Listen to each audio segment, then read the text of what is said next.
Meeting of the Louisiana Wildlife and Fisheries Commission to order. I'd like to ask Commissioner Segura to lead us in the Pledge of Allegiance, please. Pledge of allegiance to the flag of the United States of America, and to the republic for which it stands, one nation, under God, indivisible, with liberty and justice for all. Roll call, Ms. Susan. Here. Here. Here. Here.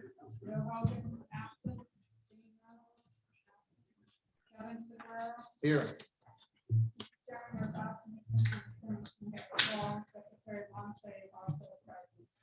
Thank you.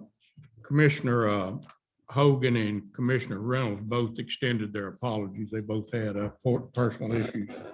They kept them away today. Do I hear a motion to adopt the August 4th commission meeting minutes? So moved, Mr. Chairman. Commissioner Sunseri, seconded by Commissioner DeQueer. Hearing no objection, the meeting minutes are adopted. Do I hear a motion for the approval of the September 1st agenda? Mr. Blanchard, seconded by Commissioner Segura. Without adoption, the agenda is approved. Commission special announcements and personal privilege. Anything, Mr. Secretary, Commissioners? I attended a meeting, two meetings actually, one with the Evolves Spring By group. Is that the correct name, Ronald? Yeah, and another one with an informal group with Mr. Banks and his folks. Both of them good meetings, well attended, and all. Shows we got some outreach that we need to do and all. But I wanted to thank the staff for excellent presentations. One they got to give, one they didn't get to give, but they had excellent presentations at both. But I just wanted to compliment your staff, Mr. Banks, on that. Mr. Chairman, I just want to make a quick announcement if it's appropriate. After 38 years of service, Kenny Rebeck, our administrator in Office of Wildlife, has retired. Last Friday was his last day. So we'd like to try to bring him back if he's willing to do that at some time in the future. We're in the process of trying to backfill that position as we speak, but I just wanted to make that announcement in case anyone, like you guys, particularly had the opportunity to work with Kenny. He retired. A very well deserved thank you from us for the work that Kenny has done. He's been in that position for almost 15 years and done a wonderful job while serving in that capacity. So I just want to make that. Yeah, thank you for that, Mr. Myers. Kenny did have a great career and was a very dedicated employee, accomplished a lot during that career. And I think we should try to get him back up here. So, Mr. Secretary, if you'll just hold his retirement checks until he appears, we'll try to thank you personally. Next item on our agenda is to recognize and prevent the Shikar Safari Club Officer of the Year award to Sergeant Josh Lavalette, Boise Bollinger, and Lee Perez with Shikar Club International. Thank y'all for being here this morning. Thank you for having us.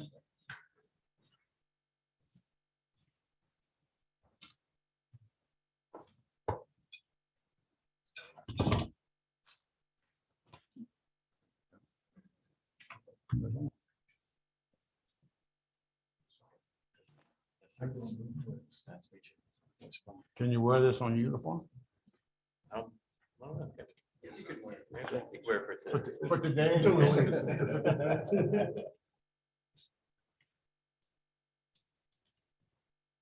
The hardest part.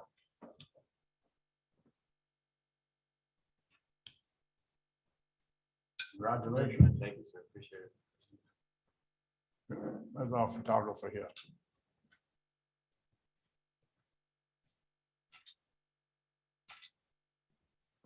Boys and Lee, would y'all like to just state what that's in recognition of? Conservation Officer of the Year.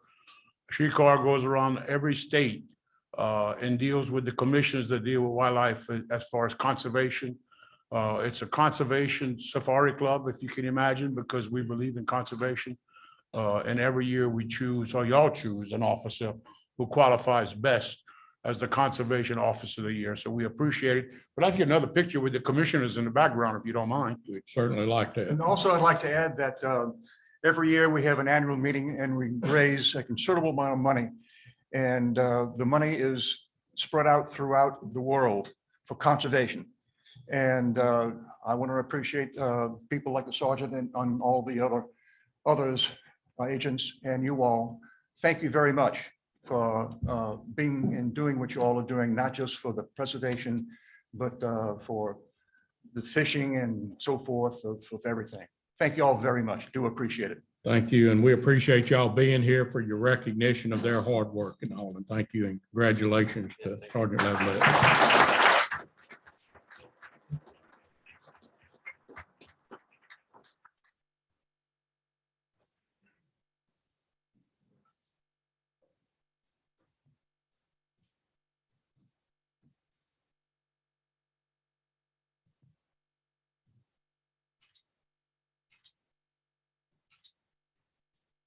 Thank you. Thank y'all and congratulations. Appreciate y'all being here.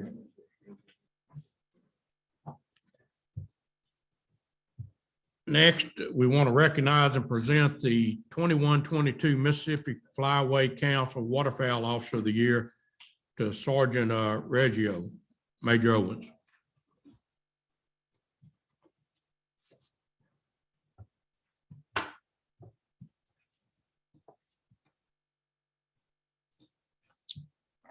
Good morning, members of the commission. On behalf of Secretary Montese, Colonel Abear, and the LWF enforcement staff, it is my privilege this morning to be able to present the 2021-2022 Mississippi Flyway Council Waterfowl Protection Officer of the Year Award. This is a very special award for many agents in the enforcement division. It's always an honor to be able to present this award before the commission. This year's recipient has been employed with the Enforcement Division for approximately 20 years, and he is assigned to Plaquemines Parish and the Region 8 Enforcement Office. This agent is very active this past year on the state's Pasalucha Wildlife Management Area, and he focused his efforts on enforcing regulations that kept the WMA an enjoyable environment for all its users. Notable cases this past year included an investigation that resulted in citations for over the limit of teal and shooting other than teal in the special September teal season. This violation resulted in a federal case being forwarded to U.S. Fish and Wildlife Service and 36 illegal teal taken from 3 hunters. The hunters also illegally transported fully dressed birds, were discovered using lead shot, and shot mottled ducks and tree ducks in the closed season.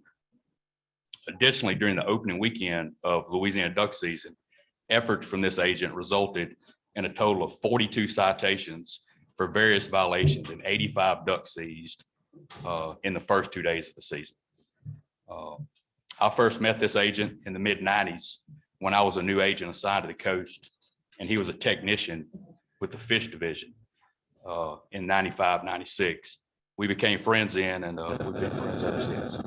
It's my honor to recognize Sergeant Villery Reggio as our 2021-22 Waterfowl Officer of the Year.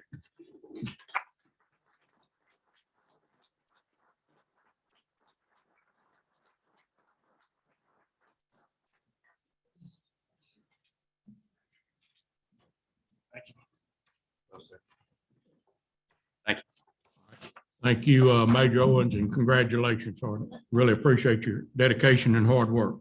Mr. Chairman, Mr. Secretary, can I have a minute? certainly. 2 if you'd like. I'd like to welcome one of our state representatives from down south, Representative Orgeron. Would you please stand so everybody can recognize you? Yeah. Certainly appreciate you being here. Thank you for being here this morning, Representative Argon. Appreciate it. Next, we're going to receive an update on the operations of, that's not it. Oh, enforcement report. Major, thank you. you'd give that report at this time. Good morning, Mr. Chairman, members of the commission. For the month of August, we had 4 boating incidents, 1 injury and 2 fatalities, 826 written citations, 498 written warnings, and 34 public assists. As usual, I have a brief synopsis of some cases that were made last month. Agents cited a Zachary man in East Baton Rouge Parish for hunting deer during the closed season. Information received suggested that the subject recently harvested a deer and the deer was stored at the subject's residence. Upon further investigation, agents found deer parts from a recently harvested deer, and the subject admitted to harvesting a 6-point buck during a closed season. Agent seized the deer meat and the antlers and faces civil restitution totaling $1,624 for the replacement value of the illegally taken deer. Enforcement agents cited 3 men in the Gulf of Mexico south of Vermilion Parish for taking over the limit of red snapper, failing to keep saltwater finfish intact, and intentional concealment of fish. One of the subjects was also cited for taking an undersized cobia. Agents made contact with the subject south of Freshwater Bayou and found them in possession of 9 red snapper and an undersized cobia. Further investigation revealed an additional ice chest hidden within the vessel, which contained 80 fillets of red snapper. Agents seized all of the fish and donated them to a local charity, and the subjects faced $1,211 for the civil restitution for the replacement value of those illegally taken fish. Enforcement agents arrested 4 subjects for DWI in Lower St. Martin Parish. The arrests occurred on the Intracoastal Waterway, Bell River, and Bayou Magazine as the agents were conducting boating safety patrols. All of the subjects were booked into the Lower St. Martin Parish Jail. The penalties for DWI on the water in Louisiana are the same as driving on the land. Anyone cited for a DWI on the water or on the road will lose his or her driving privileges and boating privileges for the specified time ordered by the judge in the case. This concludes the enforcement report, sir. Thank you very much, Major. Any comments, questions? All right, thank you very much, sir. Now we'll receive an update on the operations of the White Lake Wetlands Conservation Area. Mr. Dortez.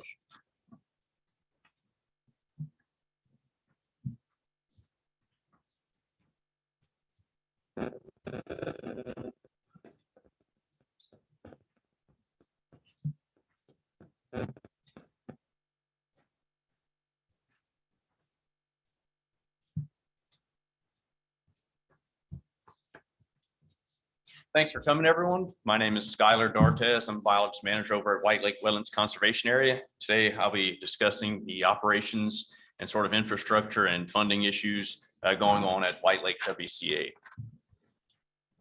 For those of you that aren't familiar with White Lake WCA, the property has a long history of ownership in private oil companies from the 20s and 30s, Yuntley Oil Company over to the Standard Oil, Stanlin Oil, to Pan American, Amoco, and then over to BP. That was oil revenue generated on site, also led to infrastructure and management maintenance on the property for waterfowl and other wetland resources.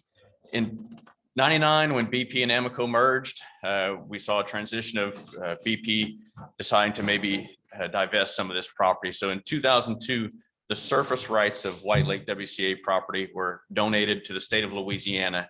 The mineral rights were held in perpetuity. That was donated over to White Lake Preservation, a 501c3, a nonprofit organization. That was managed for a few years under that nonprofit. And then in 2005, the transition occurred from the preservation over to the Louisiana Department of Wildlife and Fisheries. So our agency has been managing that property since 2005. A lot of the management objectives in our plan is basically given to us from that active donation, that deed of donation. So the goals of our property: sustain and manage wetland habitat. That includes all species associated with that habitat. So there is a priority in waterfowl because that is what freshwater wetlands in that area are primarily used for. Maintaining an agricultural presence on the property is important as well. So we do have leased property. We do lease it out for farming and hunting rights.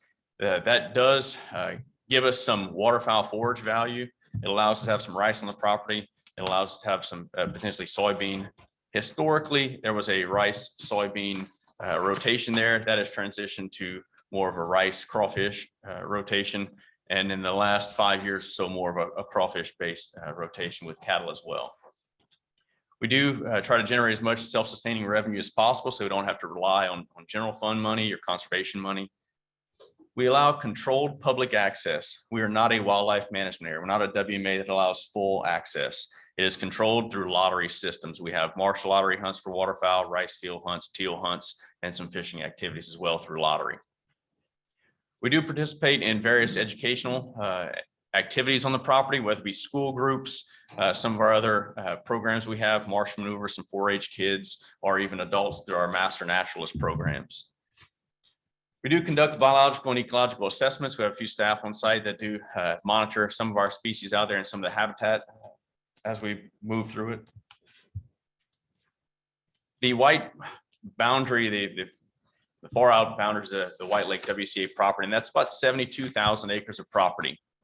To the left side of that slide, the west of the Florence Canal is Unit 1. That's about a 16,000 acre unit that's passively managed, historically freshwater marsh. If you go back to vegetation surveys from the 20s and 30s, you'll see a lot more sawgrass in that unit. There was a natural transition over to bull tongue, maiden cane, cattail in some spots, and some buttonbush.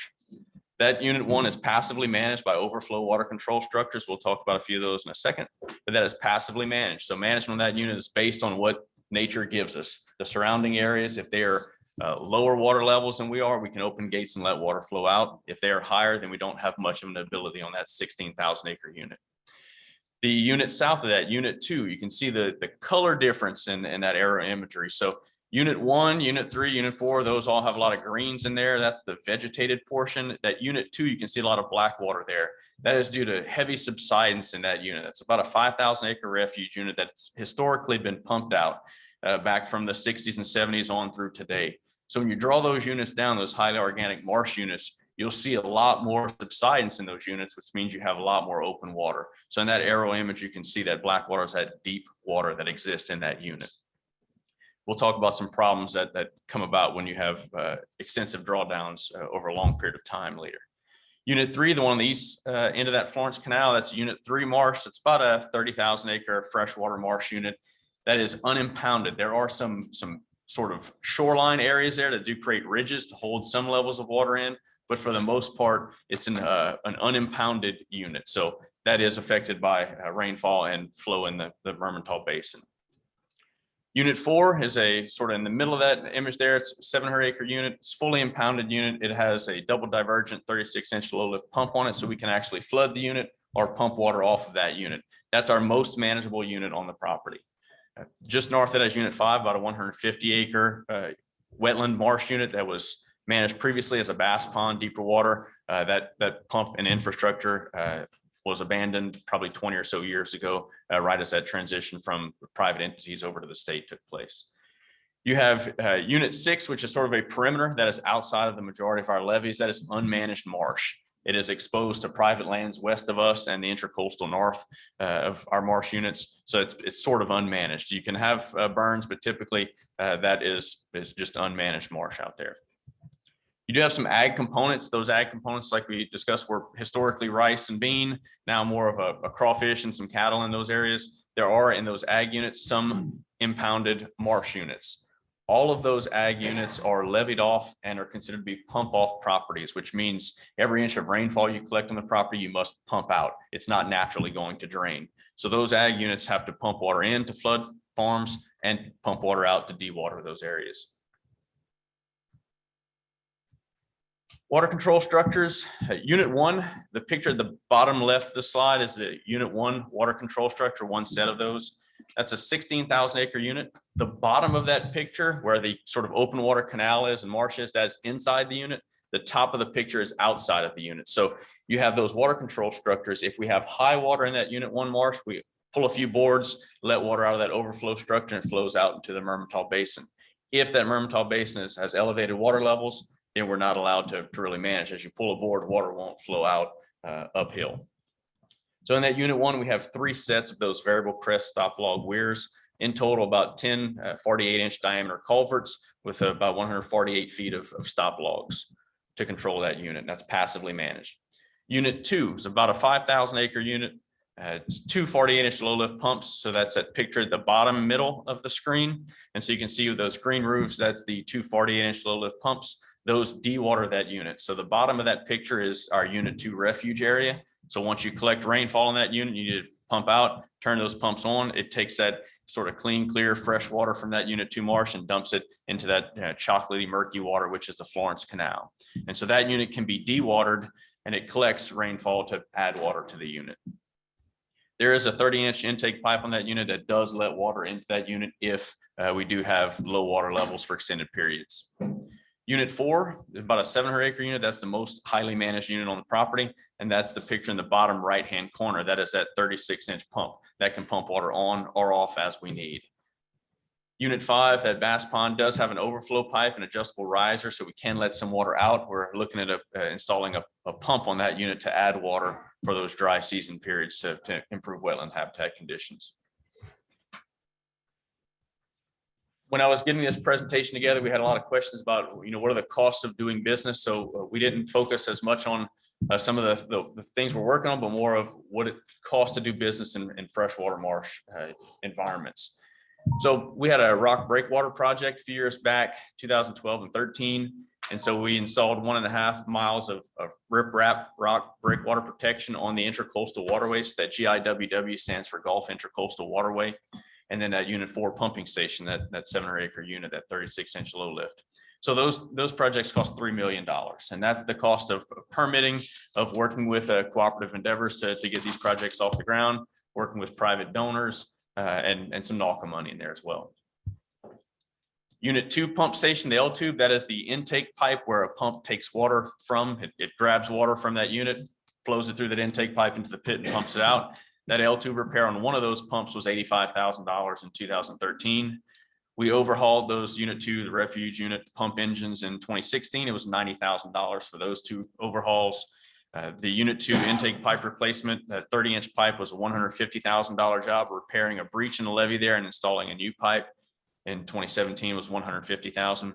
Our office building, we were functioning out of the old Amoco staff house, a 3-bedroom, 2-bath house that had living room, kitchen, those kind of things. It's not really great function for an office. So we built an office building, $700,000 in 2018. To kind of dive into that cost, we're talking about substrates and wetland environments that are not the best for structures. So driving of piles requires geotech fabric work, geotech work. So we need to know exactly what size piles, dimensions, all those things. So we get with facility planning and other architects, engineers. And so you end up taking a $250,000 building and it becomes a $700,000 building fairly quick, just with the cost of doing business, unfortunately. It does have a small lab in there, not a full lab. So it doesn't have fume hood, chemical treatment, all those kind of things that a lab would, because that cost would put it well over $1 million. So we had to cut back on a lot of things that could have been of use just to make the best work with our money. A single boat ramp, 12-foot wide, 40-foot long, basically a Wasky slab pushed in, entire units, $45,000 in 2019. Once again, another L tube repair on the other unit 2 pump cost $75,000 in 2020. Office site pump, our office is within some of our ag property. And as we discussed, being that it's pump off property and it's levied off, any inch of rain we get, we have to pump out. So it's $50,000 to install basically a portable pump backed in with an electric motor to pump water out. And then various levee and marsh trail maintenance. That doesn't have a cost on there because that varies drastically. If we can use some of our wildlife, large equipment operators and equipment, we can get those done at a lower cost, but still a cost. Or if we have to lease equipment or rent equipment to go ahead and get some of this work done, there's extravagant costs associated with a 75,000-pound machine that floats. Infrastructure projects that we've recently completed. The picture at the bottom left is the unit 1 overflow water control structure. So that's a 4-barrel system, 4 48-inch pipes there that flow out of our unit 1 marsh. That's part of that passive management we have on that unit. And so with that structure, if you asked anyone going into this project what it would have cost, it would have probably been somewhere around $250,000, $300,000. That project we finished for almost $600,000. That was a cooperative endeavor agreement with Ducks Unlimited. They gathered a bunch of some grant funding mixed in with some private donor money, And so we got $600,000 went to that one structure, which is, significantly more than we expected to pay for that job. The picture to the right is a levee breach we had probably 4 months ago or so now, in April and May.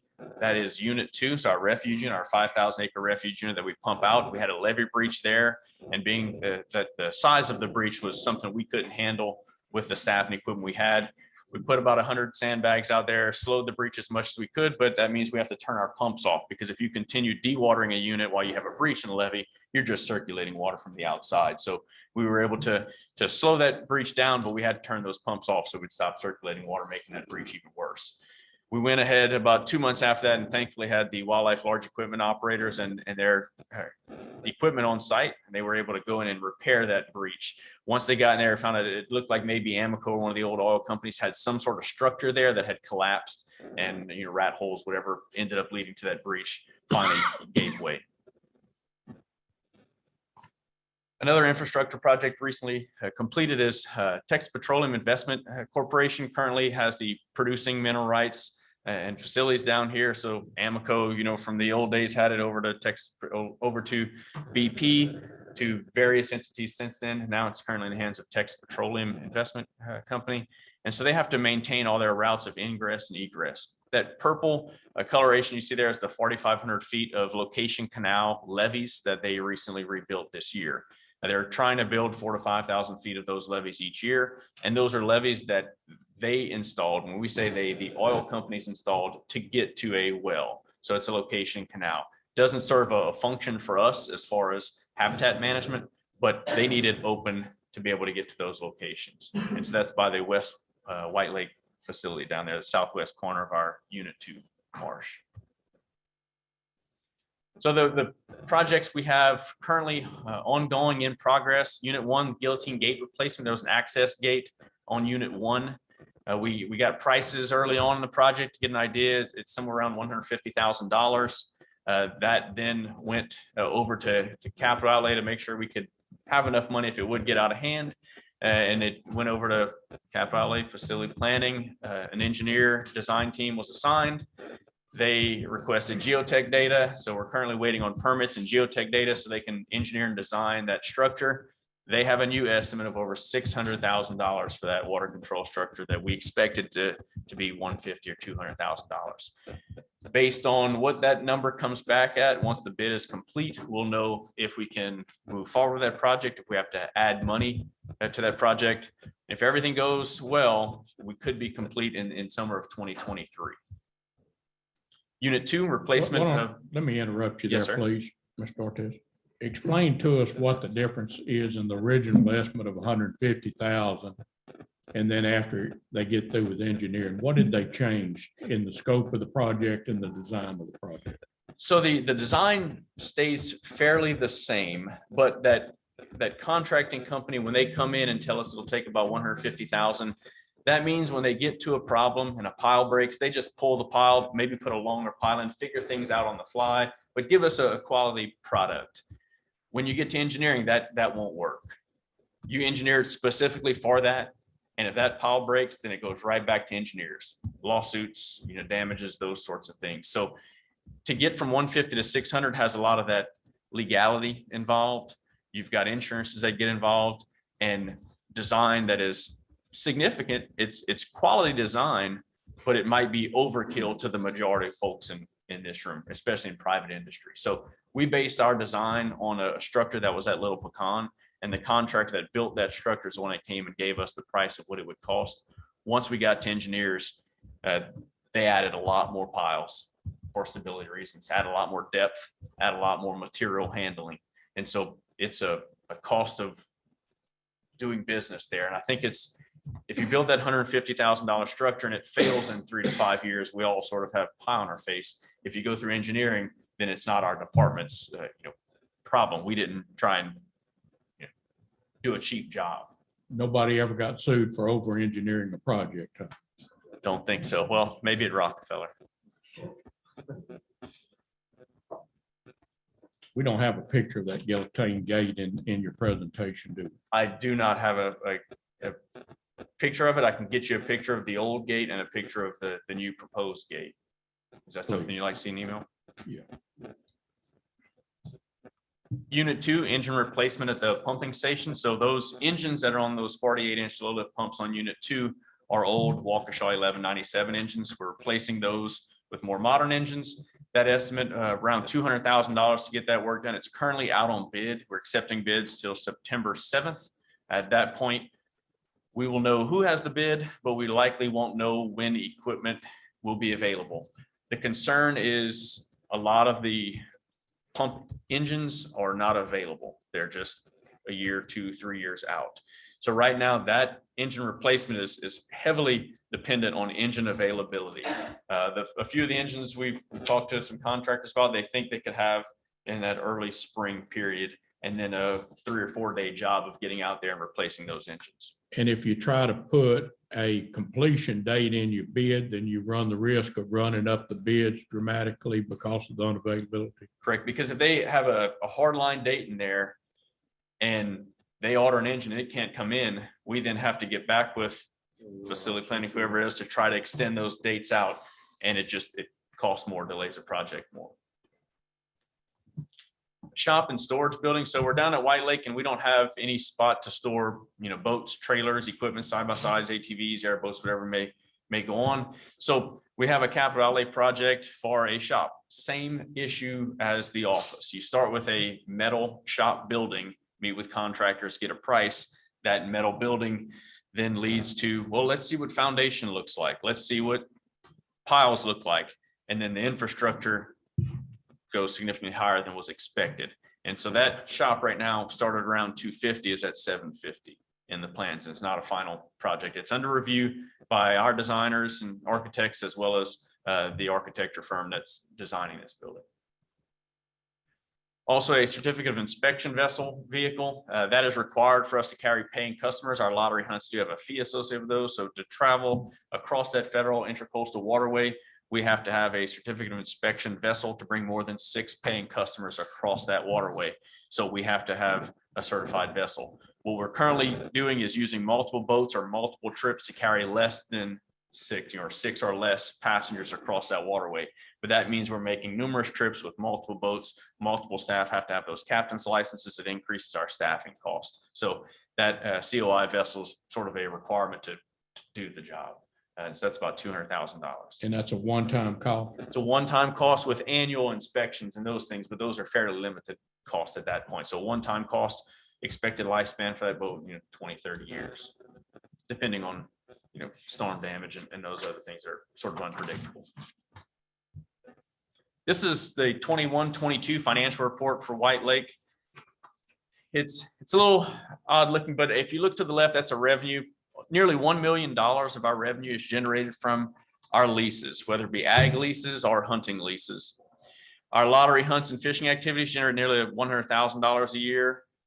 Alligator egg collection this year was 0. We had no bids on our alligator egg collection, and we just actually received no bids on our alligator wild harvest, the actual hide from our wild harvest. So that alligator trapping data is actually from last harvest season's data.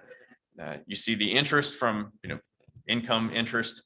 Our surface leases, which are our oil field operators that pay for every foot of driveway they drive on Limestone Road to get to their sites. So that's the only surface lease that we have is really for those oil companies, is the driving and boating on each canal or waterway or Limestone Road.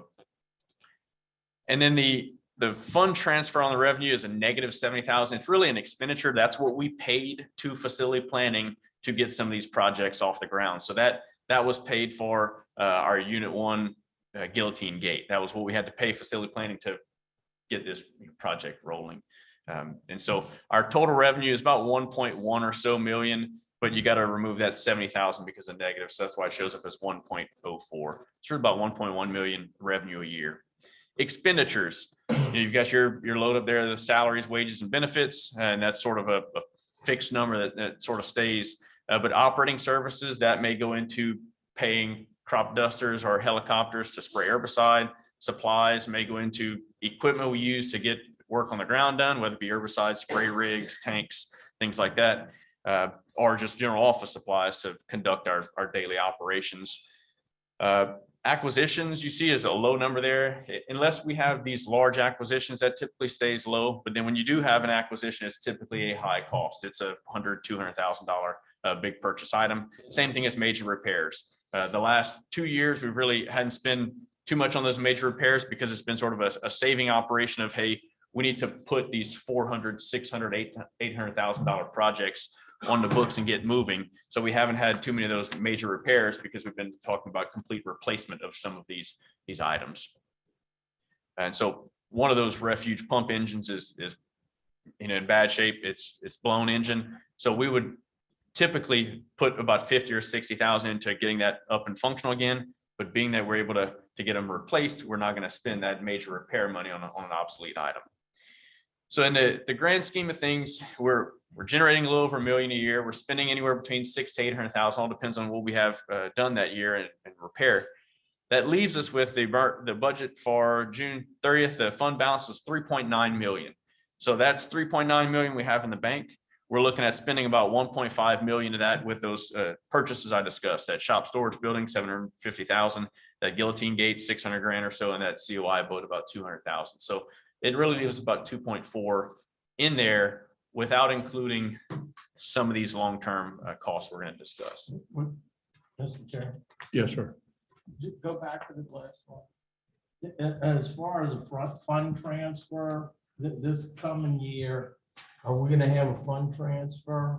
Likely going to be another fund And transfer. it'll be about the same amount. Do you have any idea if y'all budgeted? Don't have an idea yet on what that's going to be. It all depends on how far the project goes. So if the project comes to fruition, they complete the job, then we'll have a huge fund transfer to pay facility planning for all their work, the design work, all that construction work.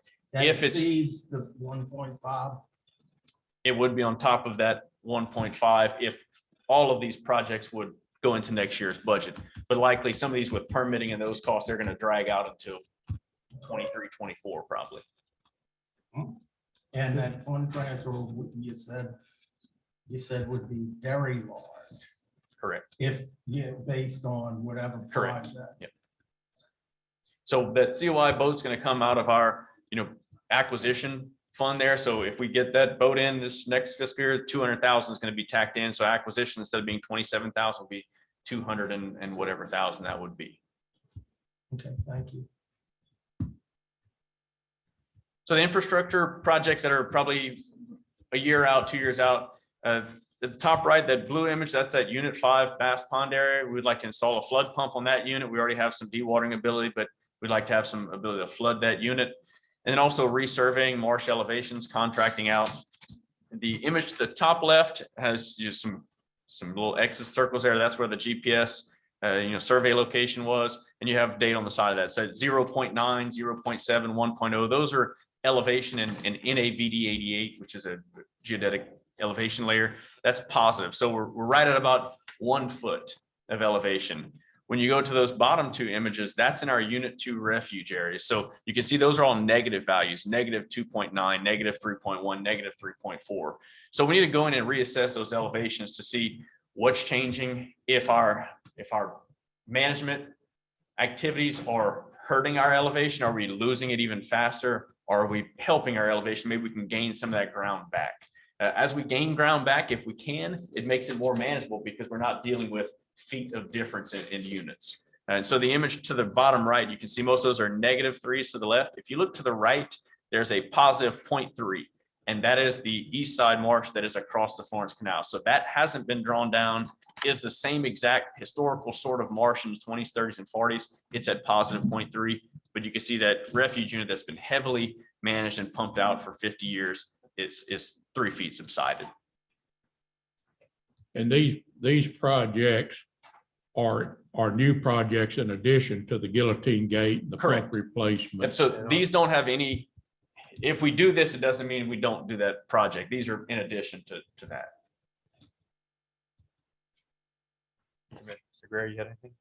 So these projects are something that you're planning on putting up Correct, in the future? correct. They haven't been presented to anyone yet?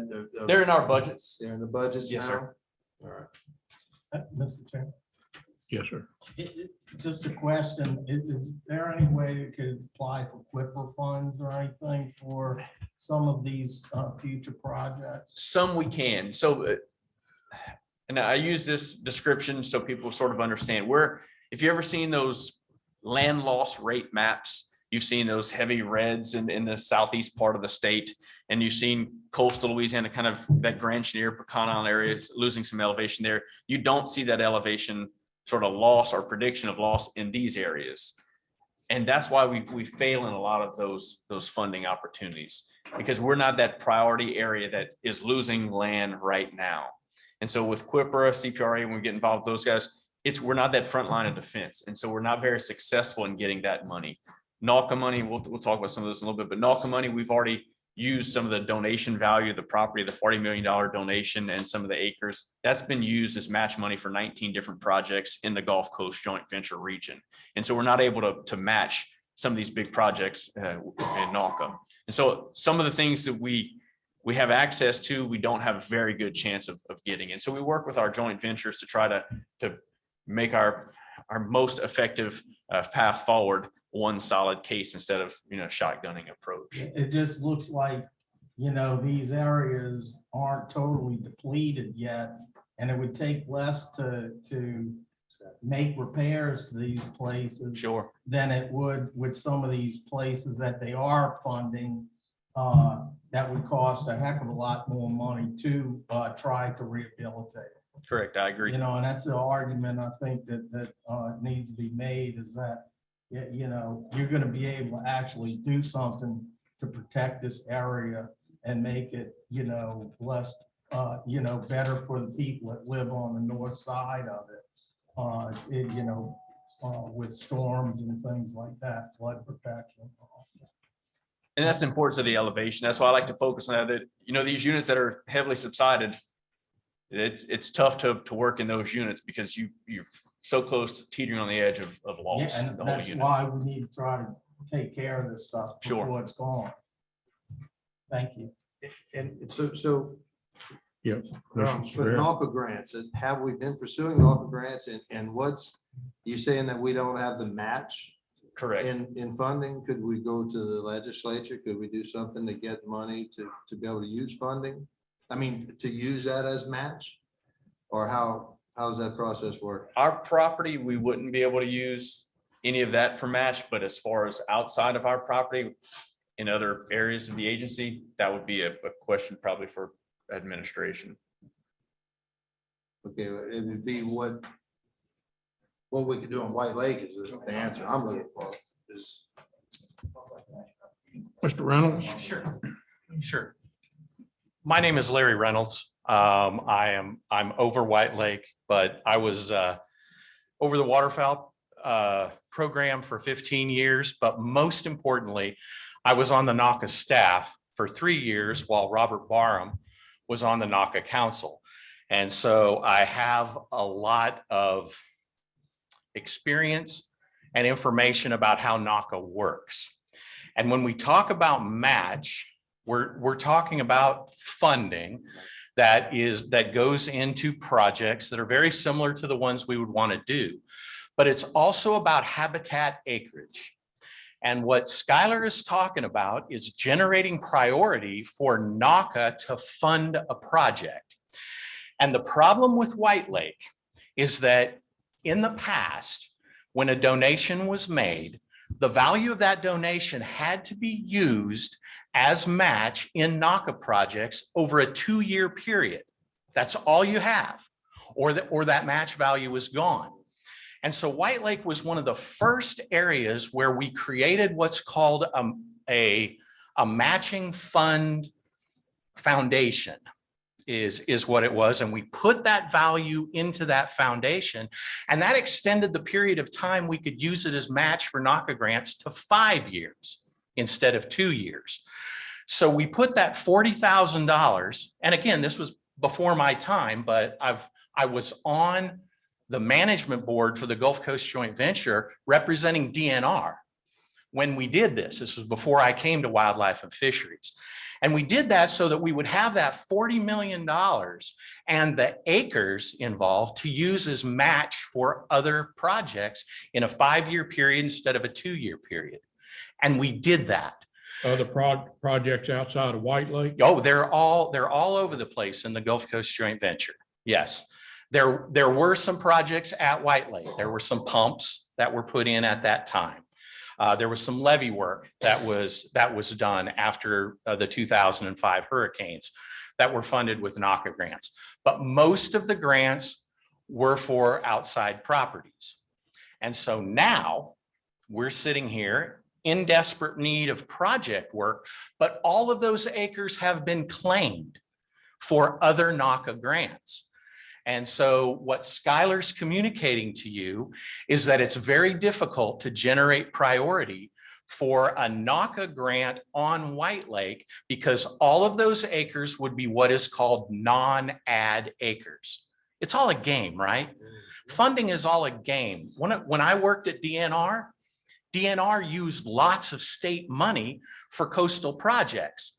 So we would take the money that we used on Freshwater Bayou and we would use it as matching funds for a NACA grant to do wetland creation on Sabine National Wildlife Refuge, where you've seen those pump ups, on those refuges. And so it's all a fiscal strategy to use that $40 million of value for the White Lake donation in a 5-year period instead of a 2-year period. But all of that's long gone. That period has run out. We were very good, Ducks Unlimited, extremely good at putting the partnerships together to use that match to do wetland habitat work across the Gulf Coast joint venture. But what that means is that all of our acreage has now been claimed. And it's very difficult to generate priority when you have no additional benefited acres.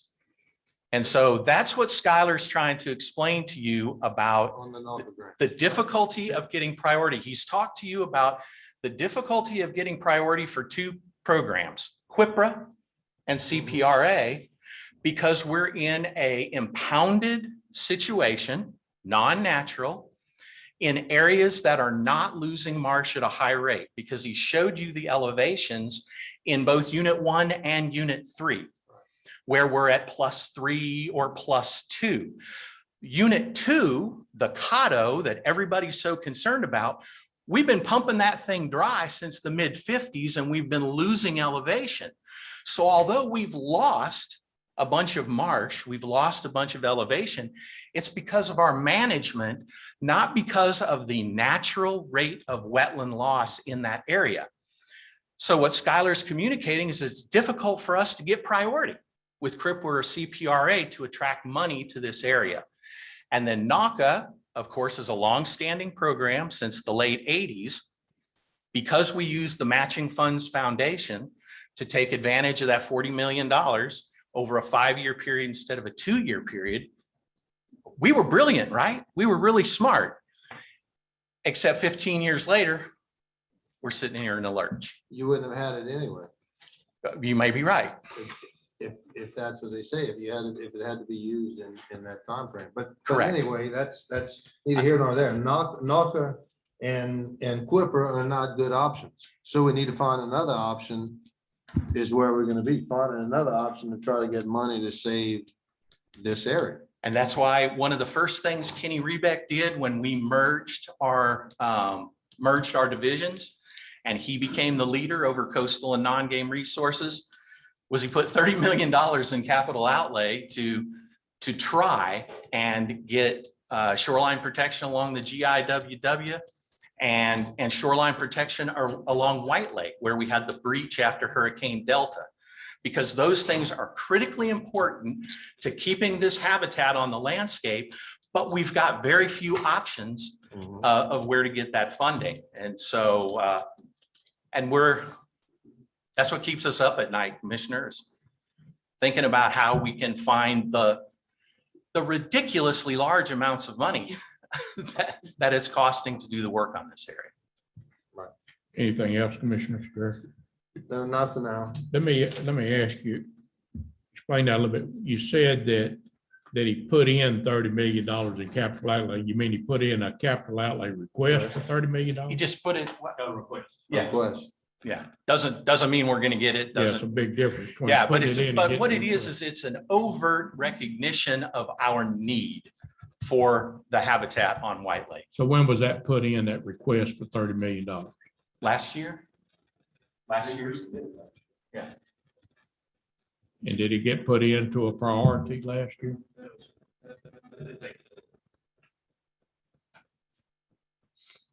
Okay. When the $40 million was put into the foundation or the fund and it got used up, and that was DNR that did that? It was the Gulf Coast Joint Venture that put it into a NACA Matching Funds Foundation, right? And what Mr. Commissioner Segarra was saying, you had 2 years or 5 years. What if you wouldn't have put it all in there? You wouldn't have had to have used it all in 2 or 5 years, would you? Correct. Correct.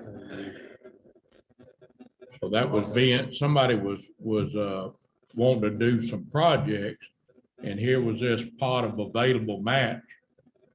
And someone in wildlife and fisheries, instead of looking after wildlife and fisheries interest, looked at the broader interest and allowed that to happen. And it wasn't in wildlife and fisheries control at that time. At that time, it was, you'll have to forgive me, I don't know the names of the entities that were controlling White Lake at that time. So it was before someone very thoughtfully turned it over to wildlife and fisheries. That may have been when they still had the White Lake Preservation Board. Yeah. No, obviously strategizing 15, hindsight's extremely valuable. But at the time, what we knew was that value was going away. We did the same thing with the donation of Wham Break. With Wham Break, we had a short period of time to use the value of that donation for NACA grants. And we used it. So you confused me again. You're saying that $40 million value had to be used In 5 after years. the initial donation? Correct. It couldn't have been preserved for the future. Correct. As soon as it was put into that matching funds foundation, it needed to be used in 5 years. But And it if we wouldn't have didn't, been- it would have if had it to wouldn't been, have been put, if the value wouldn't have been put in that foundation. then you'd have to use it in 2 years. If you don't use it, you lose it. Yeah, you can't. Currently, there's no mechanism to have it in the perpetuity or 10 years. It was two, they did the foundation, it was 5, and then it went away. Okay. But it wasn't tied up to acres, like, in those other projects. Correct. Where it's keeping us from competing with others nationally for NACA grants, because those acres have already. We just wouldn't have been able to use the $40 million value, but we'd have still been able to apply for NACA grants and Because get we'd the had 50% by unused putting up a cash match or something. But the acres were claimed for the levee on the west side of Unit 1 and Unit 2. So I want to clarify that. The match money might have been used in 19 projects throughout, but the acreage was claimed for that levee on the west side of our property, Okay. because that was one of the projects we built that That's west end. All right. Thank y'all for clarifying that. Infrastructure projects are probably a few years out. So 0 to 10 years out, that's sort of an estimate. So Unit 1, the northwest corner, that red sort of streak that runs east, west, left, right, that's the old Latania Bayou area. So it's got soft sediment there. That levee was built years ago, and it's just mushy. It's got a lot of holes and leaks through it. So we'll eventually need to rebuild that. Funding for that is going to be a very difficult thing to estimate. Speaking with the previous managers, Wayne Sweeney and some of those older guys that have been on the property for years, the historical description of that is drop a clamshell bucket 80 feet, come back with sludge. So if that's the case, there's not going to be quality material on site around to use. That'll drive cost up if we have to haul in material. So that's going to sort of be a test of what's out there and what can be used to rebuild that Northwest Unit 1 levee. Unit 2, which is the bottom left area, that extensive red line on the northern area of Unit 2, the east area and the south, that protects that pump off Unit 2 refuge marsh. And then Unit 5 is that small levee that runs north and south and up and down towards the middle of that picture there. That's Unit 5, that bass pond. We have to rebuild that levee so that way once we install a pump, we can hold sufficient water in that unit. Also armoring of a 400-foot stretch of levee separating White Lake from Unit 2. That's sort of at the southwest corner of that map there. And there's a portion of levee that was blown out in Hurricane Rita. It was rebuilt 2 years later. We had that same levee blown out with Hurricane Delta. We rebuilt it a year later. And then we had extremely high water all last year, heavy rains, strong south winds, basically kind of wore out that levee that's there. That's been a weak spot for decades. It's going to continue to be a weak spot. So we need to get some rock breakwater, some shoreline protection, some articulating mats, something to protect that shoreline rather than just putting a bunch of material, having some grass planting. We've got to have some more structure there to protect that piece of levee. We're looking for long-term protection of all of our properties, but the emphasis is this Gulf Intracoastal Waterway has barge tug traffic constantly. And so that picture at the top right, you can see on the right side of the Intracoastal Waterway, they have a bunch of these washouts and cutouts. That's where you basically have no elevation to the levee. So if you look at that bottom slide, that's an image from the Intracoastal looking out to our ag property on Tract B, which is north of the Intracoastal. And so every barge and tug that passes, you have that lapping water that overlaps that small little spoil bank or levee there and floods some of our ag properties. If we intend to keep ag tenants on the property and farming operations, we've got to have some long-term protection because no one's going to be able to afford to farm if they lose their crop every time we have a little bit of high water and a little bit of storm surge that comes in. So the estimate for that being 12 miles of intracoastal through our property creates 24 miles of shoreline, 12 miles north of the intracoastal and 12 miles south. You're looking at about 22 miles or so that are left unprotected right now. Estimate about $30 million or so to get that work done. That'd be riprap rock protection to stop that washing away of those shorelines. And then you could build a levee behind it that would be somewhat stabilized and protected by that rock. This is a picture that showed to people so they understand how this works when you have heavy rains in a basin. So to the right is the GIWW, the Intracoastal Waterway. That white line that sort of splits this map, that's where the old intracoastal levee system and spoil bank is. And then to the left, you see the ag tenant trying to save his crop by putting an excavator out there and trying to patch one of these little breaches in a levee. And he failed, as you can see. So he took the excavator out there and he's patching in the middle of the night. We didn't catch a tremendous amount of rain from Hurricane Harvey, but you have that south wind that keeps pushing all that salt water up on the Mermentau Basin. We have a bunch of water control structures and locking structures in the basin. But once you've got all that south wind, you can never open those water control structures to let floodwaters out because the salt water is higher on the outside. And so you get this situation, 20+ days of high water, low levees, a breach occurs, and an excavator gets sunk. And so with this, you've got to pump out all that water once it recedes in the basin. In addition to that intracoastal waterway protection, we're looking for White Lake shoreline protection. So the lake, White Lake itself, is south of our wetlands conservation area property and the southern shoreline of the lake. So the far south end of White Lake itself has rock protection on a significant portion of that land, that marsh habitat down there. Our habitat is north of the lake. So that northern shoreline, we have zero rock on our northern White Lake shoreline. So we have a lot of south wind. It laps up and continually damages our freshwater marsh units in those areas. So we're seeing land loss. The white line is from 2000. The white line is from 1998. The yellow line is from 2014, and the current grass line is a 2018 image. So we're losing some habitat. We're losing some of that shoreline there. But more importantly, once that shoreline breaches and some of that intermediate brackish water flows into that freshwater marsh unit, you can kind of see the top left of that picture. There's a freshwater pond in there. Once that brackish water moves into that freshwater pond, you're going to see extensive habitat changes and opening up of a lot of that marsh into open water. So getting rock on those shorelines to protect that active shoreline is important. We're looking at $20+ million to repair that and put rock breakwaters out. Funding sources, we sort of discussed this, but we do have White Lake Property Fund, which is that financial report you saw a little while ago. Plus, we do have to dip into Conservation Fund, General Fund, supplemental funding. Supplemental funding, I want to give a special thank you out to Louisiana Waterfowl Working Group. They were able to come out to White Lake and work with us, saw some problems we had.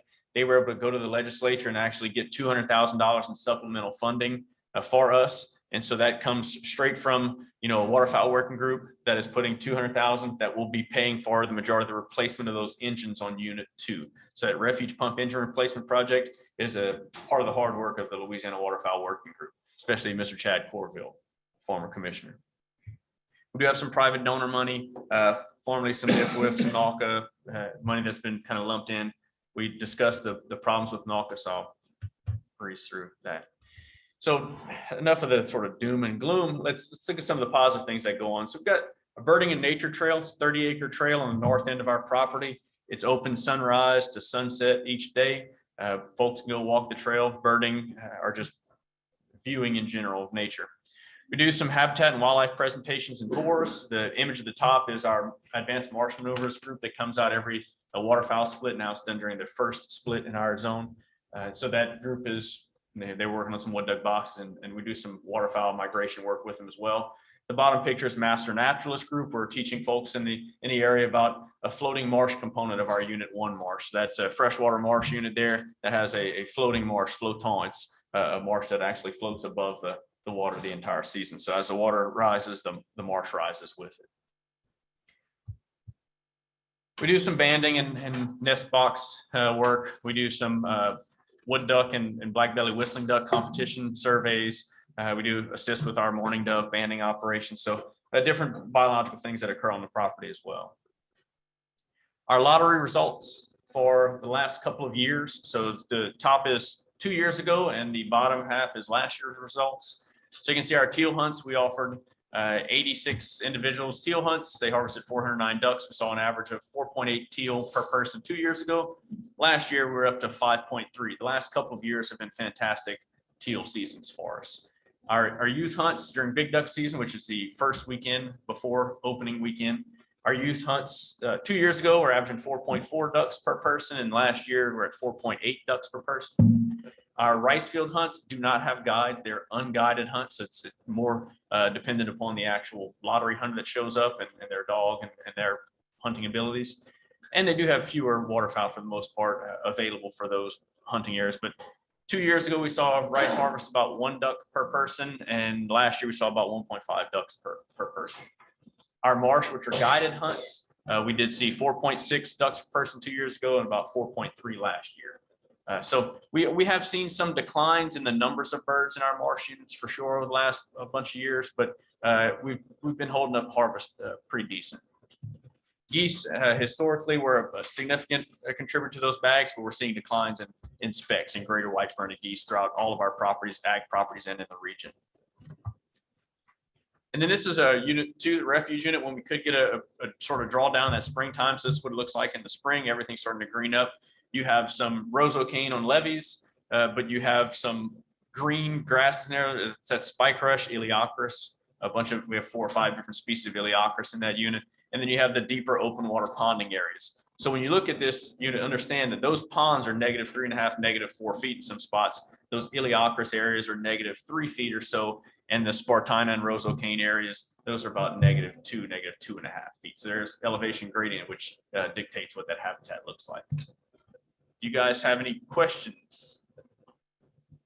Yes, Commissioner Strayer. thank you. A few questions. On the guillotine gate, I know that area in marsh, it's just water's flowing back and forth now, right? Correct. So I guess one of the questions is would it be beneficial to plug that up? Do we have other water control structures where it could help you control it better? Or has that been? I mean, I know that structure used to, I mean, it could control, you could control water. Now it's just open, correct? Yep, I know so- we've done repairs to other areas on that marsh that had a breach. Yep. If I remember right. Sure. And so have you ever been to that structure? So, I'm just, no, I Yeah. haven't been, so with that structure was a 65 but I want inch. to go. Yeah, sure. You know where to find me. That's it. It was a 65-inch wide guillotine gate originally in place there. And you've got about 1.5 miles or so of narrow canal that leads out to the 16,000 acre unit. So historically, the gate was used as sort of an access gate. You close it down, nobody can go back there. If you had high water in the unit, you can open it. It can allow some water to recede out to the unit. Once that gate was removed, it's dilapidated, fairly old gate. You've now got some water flow through that gate.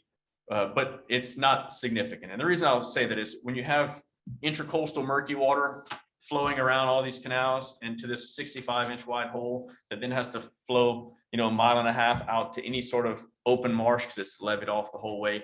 You don't have that much interchange of water. So we can sort of see what that water does based on that murky water coming in and our black clean water from the marsh. And so when we talk about managing habitat, if we have high water in that unit and we're trying to really get water out and you open that gate, it seems like a lot of water flows, but you go a half a mile up the canal and water is not really moving. It's just so little water that flows through there. So that's why we have those large water control structures. Those large structures have 148 feet of opening to allow water to flow out. And this gate area has only 65 inches, so 5 feet, 5.5 feet. So it's not a significant contributor of habitat management just because it's so little water that moves through it. Blocking it off wouldn't really affect much because the water that does move in there isn't that significant. For instance, in a drawdown, we want to pull stop logs and let water out of the unit. We draw it down. We actually see water coming into the gate a little bit, but by the time we reach our drawdown, you catch a few inches of rain, everything's back up. That water never even got to the actual marsh unit to cause any management shift or change. It's a straw that is a couple of miles long and you're in this giant marsh area. Okay, and then, I Commissioner guess, Segarra, could I interrupt you Yes, just a second yes, so go I ahead. understand that? You kind of alarmed me. So you got this guillotine gate, which you says doesn't really affect the marsh very much. Did I Correct. understand you to say that? Yes, sir. But you've got these, how many 4 stop log structures? Yes, sir. We got 3 stop log structures, one with 3 pipes, one with 3 pipes, another with 4 pipes that flow out. And they do significantly. Do significantly more, Impact. correct. So I'm not saying it doesn't affect water, it does, but it's very slight compared to the larger management structures we do have. So why are we spending $600,000 on it? To try and stop that water from going in, we really don't want it to. So let's say Leland Bowman locks get hit by a barge, which happened years back. That salt water comes in through the basin. We want to try and keep that salt water out of that freshwater marsh. That access point is one of those areas where salt water would continue to push in. If we have an oil spill with all the oil around the property, you want to have ways to sever off and close those areas. And so that is the access gate to get back into that unit for us. If we don't have that there and we close it in with dirt, then there's no way to access that unit by boat. So we need to have an opening there, but we also need a way to close it for serious situations.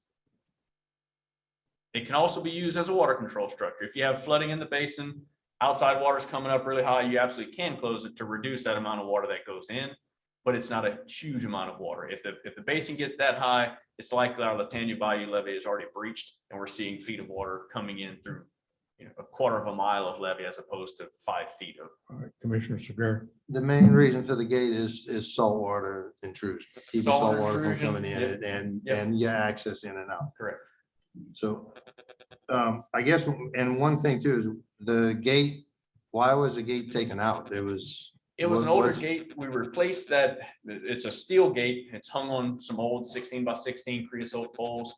We're seeing washing around the gates. We're having to replace the timbers towards the top and brace up. And we were having significant issues with the gate itself. You deal with that when you have older infrastructure. So once we had infrastructure issues, went ahead and not to get too far into budget, but we had to rebuild one of our mud boats, built that boat. It costs a significant amount of money because it had to be less than 65 inches wide, carry people, meet the standards we needed. And the cost went through the roof to build a boat for us to go through that narrow gate. And so that cost went through the roof. Our administrator said, we've got to, figure out a better plan. So to get people back there, we bought a boat that was a little bit wider than that gate. We drug it over 11 and held on the backside. But if we're going to replace that gate, why would we replace it with a 65-inch gate replacement? Why not go with a bigger gate that allows bigger and more boats to go through? So we have a cheaper purchase. We don't have to spec out this really narrow, long cigar boat. Basically, we can buy a boat off the shelf for a lot cheaper. And so that was sort of the reasoning behind going with a new gate that's a wider, bigger gate to increase our ability to flow water out if we need to, flow water in if we need to, and to have bigger boats go through it. So trying to make the best of both worlds. Right, so then you were in wider gate, okay, that makes sense, but if we've been with this gate out for how long now? It's been 6 years, 5, 6 years now. 5, 6 years. So if us not having control of salt water going in and out of the marsh, I know you say it's small, but it can be, it's significant because we had several events in that time with high water where salt water's in and it's pushing into that marsh. Why would we have not waited until we know that we have a new gate that we can put in, then taking it out? I mean, you could potentially lose more by not spending more money on a boat that would fit through the gate than just opening it up and having it open for that period of time, Sure. in my opinion. Yep, it could have been a route we took. I want to clarify, if we do have really high water in the basin and it is salt water, then we could put boards in and close that off. But normally when we have high water, it's not salt water in our basin. The Mermentau, we typically have fresh water coming down. So Hurricane Harvey and all that, that was all But like fresh for water. events, so for the hurricane events, it's been freshwater? For the most part, in that unit, yes. So our refuge unit gets about 3 part per thousand with Laura, with Delta, and some of those storms. But the most tragic saltwater event for us was that Leland Bowman lock that got to about seven part per thousand. That's because we had a lock structure that was completely open for 9 months or so. And that saltwater came in through the intercoastal waterway and down to our Florence Canal and out to our guillotine gate structure. At that point, we were seeing about 7 part per thousand. And the gate was in place at that point. Okay. And I guess the only other thing that I would say is I think that, are we using our organizations as best we can to help us with any of these projects? I know Ducks Unlimited was part of and Corville's group were part of getting money for that. It's just, I know we're limited. I understand because I know how NOFA works. I understand how Quipper works, that it's not something that's a good option for us, but we need to reach out and try to work with these organizations as best we can. They may have something that can help us with funding and getting something to address these needs that we need to address, now. So I just make sure we're reaching out to them as much as we can to get assistance and have dialogue. And I guess we are trying. Okay. Well, let's just work at it as best we can and try to set up. I mean, we need to utilize everything that we can right now. People on this board, the organizations, and there's a lot of money sitting around here that, we need to try to utilize it as best we can to try to protect it. Yes, sir. I agree. And I know that y'all want to protect it, so we just need to work together on that as best we can. Anything else? Is that it? Yes, sir. Anyone else? Do I remember you saying that some of this shoreline damage and all was a result of the hurricanes? Yes, sir. And if it's hurricane damage and we hear about all of this FEMA money coming into the state and all, why aren't we getting an allocation of that to repair the damage? We do. So the Unit 2 White Lake breach was repaired with FEMA money. We're requesting reimbursement. I don't think we've been reimbursed yet, but we've requested reimbursement for that. That is a FEMA project, and that is FEMA money that's going to be, repairing that levee breach. However, they don't repair things to the standard that we want, just because you have a breach. So our intracoastal levees, for example, they're not solid, stable levees that are breached by a storm and there's a hole, and then they would have to repair that. It's a spoil bank that's just a spoil bank. And so when it gets breached, there's nothing to repair there because it wasn't originally a levee, that was infrastructure. So that intracoastal, the White Lake shoreline, those aren't things that are sort of FEMA refundable. But Mr. Chairman, just one sec. What about the core? On the out. Cole, do you want to discuss any of the legal with They don't have White any Lake and responsibility intracoastal for the I'll I'll shorelines? take take this. Assistant Secretary Myers. Okay, thank you. Randy Myers, Assistant Secretary, Office of Wildlife. So, yeah, that question comes up a lot, right? I don't know the exact date. Several years ago, the AG actually filed a lawsuit against the Corps in reference to that particular part of the waterway. One of the things we found out, and I may need Cole's help with this, but I do remember, going through, we met with Senator Cassidy's office, we've met with Representative Graves's office, trying to figure out how we can go about getting funding to fix those problems, right, particularly along that waterway. But the original document, when that waterway was built, and I hope I'm not misspeaking on this, but if I recall correctly, it basically, the Corps was not responsible for the damage to those properties. They had a right of way, and the landowners, that any damage that occurred to those landowners' property was the responsibility of the landowner. Anyway, we are trying to work with our federal partners. We actually have a meeting next week. Representative Congressman Graves will have his guy here. We have applied for the infrastructure money. We've put this project on the radar. We've met many times with our congressional delegation trying to get some federal assistance to help us with that. But a good question about the Corps. They have been noticeably absent in this. And despite us reaching out, asking them, they have to get a federal appropriation to do that. And it's just not in the near future. Maybe they'd be happy to just close it off. I mean, I'm being facetious, but it's just saddens me that they take no responsibility for breaches, that are impacting our wetlands, it's absolutely awful. And I think that we need to contact them some kind of way and make it known that the commission is not happy with it. They need to protect the habitat.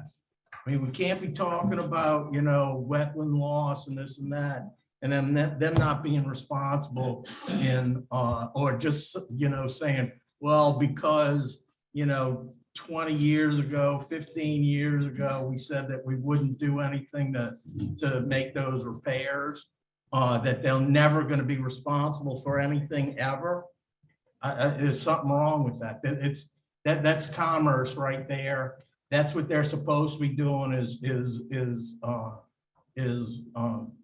maintaining levees so that you have a channel. And if they're not going to do that, we have to fight back. And I just sharing this with Skylar. I mean, one of the things, you heard throughout the presentation, there was a common theme. We estimated to be 150,000 and it comes back 700 by the time you through in engineering fees, design. On top of that, they get their percentages as well. I mean, that's based off our estimate, 30 million. By the time it comes back through engineering and permitting, and 5 years from now, you get something done, you may be looking at 60 million. Anything else? Mr. Dortez, let me ask you to recap.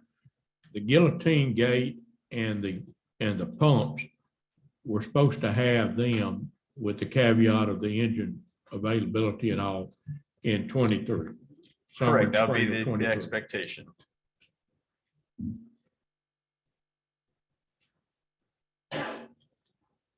So the expectation for that gate would be in 23. Now, we're still waiting on the permit for the geotech company to come in, bore, get a core sample, to determine the soil metrics, the elasticity, liquid limits, all those things for the designer engineer to design the actual piles and structure and footings that are required for that structure. Who do you have to get a permit from? The Corps. We actually, they go through the contractor, not through us. So we don't actually apply for that permit because they're the ones that are drilling the holes. So we don't take responsibility for any of that, but it goes through our design. They hire a geotech company. They then get the Corps permit to poke a hole 50 feet down, pull that core out and get the metrics of that soil. In these 0 to 10 year projects, the unit 1, 2, and 5 levy refurbishment that we talked about, and armoring 400 foot and all. Those projects, give us the status of those. They're currently under design, or we put in a capital outlay request, but it wasn't even put in priority 4. one of the capital outlay requests we put in was for that unit 2, which was that levee rebuild, sort of complete infrastructure upgrade. It was a $3 million request. Randy, I don't know if that one stayed in or if it's in. It's in. Yep, so we just don't have, the funding for it, but the request is in. And so that's being that we're repairing, replacing pump engines on that unit, you want to have everything work. You don't want to piecemeal this where the engines work, but the levees fail. So we're trying to get everything kind of, to one as we can. And so that's where we're focusing on unit 2 for now. We haven't even assessed the stuff on the northwest corner of unit 1 as far as surveying, because the funding's not there for some of these other projects. That's, I don't want to say a back burner issue, but we need to focus on getting that unit 2 stabilized. And then that Latania Marsh is going to be a significant uptake and surveying, engineering, designing to figure out what material we have there and if it has to come from offsite. If we can even stack anything in an old bayou.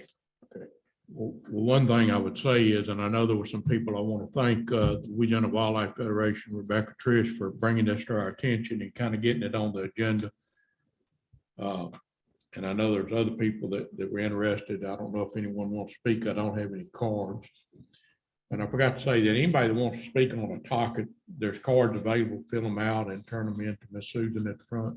We'll be happy to hear you. But the commission is very pleased that the secretary has welcomed our approach of being more involved with capital outlay and understanding this and looking at it. So this is something you can tell there's a lot of public interest in, therefore it's a lot of interest from the commission on. So you're probably going to get to be a frequent flyer and keep us up to date on these projects and let us know what it is.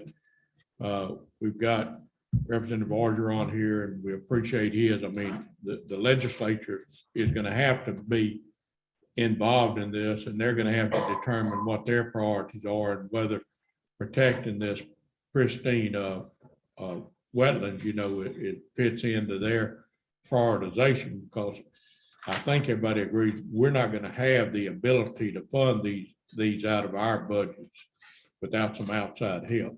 It looks like from an operational standpoint, you're in good shape on your revenues and expenditures, but on these long-term projects, we can't do it in-house. We can't do it through y'all individual budget or even the entire budget of wildlife and fisheries. If that's the correct statement. Mr. Myers. One more time. I'm gonna do my best, Chad Corville, one more bite at the apple, but I appreciate the comments, Mr. McPherson. And I'd also like to invite you guys at any time, if you want to go look at the facility. I've talked to several of the commissioners that have never been there. I think it's a good opportunity to actually see what these guys do every day and what we're trying to do out there. I know it's been a little over a year since we've been in front of the commission, but I'd encourage y'all to, if y'all would like to go look at it as well. We'll open that invitation to y'all. Definitely. Well, thank you, because I was gonna make that suggestion. Yeah, I've never seen it, and I spent a good bit of money on that facility. All right, thank you very much, Mr. Ortiz. We appreciate it. Thank you. Mr. Adrian, you want to talk about speckled spotted trout? Thank you, Mr. Chairman. Do I want to or will I? All right. Well, you showed up. I assume you wanted to.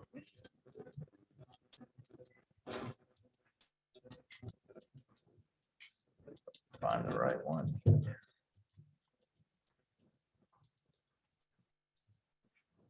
All right. Well, we have, if you recall, last year, y'all directed us to come back 3 more times before this coming October with some updates on spotted sea trout. So this is the 3rd one of those. And we'll have in this one, like the previous one, we'll have landings to date for you, some angler CPUE to date, fishery age composition to date, and all that is through July 31st of this year. Like to throw this one in there every time that stock is still overfished and undergoing overfishing. The Finfish Task Force did at its March meeting endorse that 13.5-inch minimum length limit and 15 fish bag limit recommendation. And we're still at a point where we feel we need management actions. Mr. Chairman, just one question. Commissioner Sincere. Can you help me with the definition of overfished or being and because we had a discussion about this and I'd like to hear it amongst everyone here today. Sure, sure. If a stock is overfished, that means your spawning biomass is too low. If overfishing is occurring, that means you're removing too many out of the population to replenish that stock. So you can be one or the other or both. Okay, thank you. So let's look at some of those trends. I'm going to start each one of these with the annual graphic that goes through 2021, just for reference, so you can see what it was in the last full year. We presented it for you. So this is just the recreational catch, both harvest and discards through 2021. In this slide, we have that recreational catch to date. You can see there is a little bump to date compared to 2021 at this, at July 31st of 2021. This year in July, at the end of July, there was slightly more harvested. But this is going to show you those interannual variations at that particular point in time. You get to the end of the year, it may or may not resemble this. Recreational effort, this is that graphic through 2021. Those two darker green lines are just some reference points. That 1988 mark, if you go from 88 to that red line, which is the average of 18 through 21, that's a 40% increase roughly in effort. And if you go from the green line in 1997 to that red line, that's roughly a 10% increase in effort, just to give you an idea of over time, the increases in effort. We look at recreational effort to date. So as of July 31st, in each of these years, you can see it's actually down this year a little bit compared to previous years. We look at recreational angler catch per unit effort. This is that annual graphic. This is to date. You can see there's a little uptick in there. That may or may not resemble the end of the year trend, but so there's it's still some of the lower years we're seeing the previous parts of the decade. This is the age composition of female trout in the landings. You could see that H2 year class in the landings was pretty hard hit in the last 2 years. This is to date. You can see there are a little more of those H2s being taken this year than in recent years to date. And you can see that H3 and that H3 plus is still down low. So we had been asked for some salinity information. I believe Commissioner Blanchard, you'd asked for this. And in previous updates, we had provided it in relation to our Lacreel sites and our gillnet indices. This is just some of the data from a variety of our sampling. This is salinity trends from our trawl sampling. That orange line is the mean across, it's the long-term mean. What we've graphed here is from 2012 forward. You can see in the trawl samples, there's that decreasing trend, a slight uptick in the last 2 years compared to 2019. This is to date. So yeah, this is to date. This is the annual. I apologize for not mentioning that.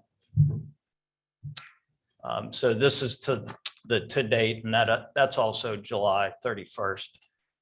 So you could see this summer compared to other summers, that salinity is up in our trawl sampling.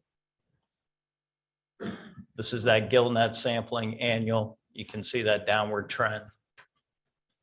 And same thing here by July 31st and relative to that date in previous years, it's up. And I'll take any questions.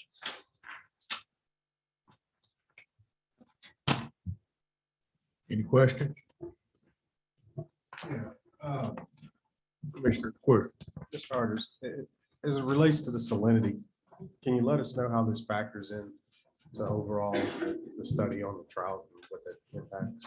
Sure. So when we look at these trends in the population, we're looking at that age structure I showed you, historical landings, all that information that gets put into a stock assessment.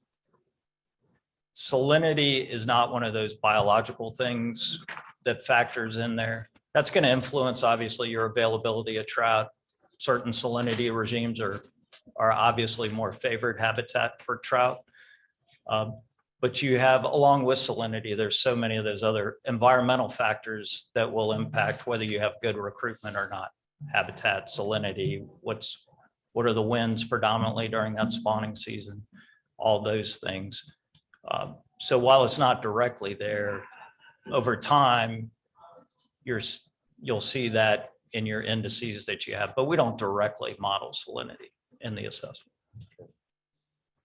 The other question I had is if we're having this kind of impact with trout, what is our redfish looking like? Sure. So we've been a little delayed in the redfish assessment, but we're currently working on that, and hopefully we'll have it by the end of the year. And we'll be able to provide that. Anything else? All right, thank you. All right. Thank you very much, Jason. Thank you. Now, you're going to present the NOI for the establishment of a commercial Manhattan reporting requirements. Yes, sir. So what we have here is a notice of intent on reporting from the commercial menhaden reduction fishery. This notice of intent is a direct result of Act 759 of last year's regular session. It established reporting requirements for the commercial menhaden reduction fishery and required this commission to enact rules for that reporting. So in that we're putting these requirements of the act into our rules and regulations, and it's a new rule. You can see it referenced there. It'll be in Title 76. And we're calling it commercial menhaden reporting requirements. And that proposed rule requires electronic reporting data monthly from the industry beginning May of 2023. So next year, basically at the beginning of next year's season, they'll start fishing in April. We'll get those first reports for April in May. And that data is for each individual per seine net set. And the act further requires that we take that annual data and report to both the Senate and House Natural Resource Committees beginning on February 10th, 2024. So the required reporting will be on the 10th of every month preceding the following month. So as I mentioned, for example, the start of the season being in April, all that April reporting data will be required to be to us by May 10th. The data that they will be reporting include year, date, that set number for that day, vessel, the plant that vessel's going to or coming from, the set start time, set end time, the location, the estimated volume of menhaden in that set, and length measurements of a subsample of the menhaden in that set. These are all directly from what the act specified. That data, the data that we do get when we report it publicly, the act requires us to avoid releasing any confidential data. They specifically mention captain, vessel, and company in the act. So we'll follow those guidelines along with rules we already have in place regarding confidentiality of commercial data. And this last bullet is just that the NOI authorizes the secretary to take all the steps necessary to take that rule through final. And that's all the slides I have. I do have 3 slides that are the entire text of the NOI. You have it in your packets. I can certainly flip to those if we need, but I'll answer any questions. Any questions of commissioners? Jason, the data that's going to be collected, is there anything that we're going to get out of this data that we haven't collected in previous studies of the industry? The only difference with this is the same data that the industry provides to NOAA already in the form of their captain's daily fishing reports. In the past, we have just not received that directly. It's gone to NOAA. We've had to request to get it, and sometimes there's a delay in that, but this will shoot that data directly to us. So the industry is not required to really capture any additional data than they have already for NOAA. We'll just receive that data at the same time that they transmit it to NOAA. The only difference here is with NOAA, they send in paper reports. They record it on paper. Our requirement will be electronically. So they scan the paper report and send it to you.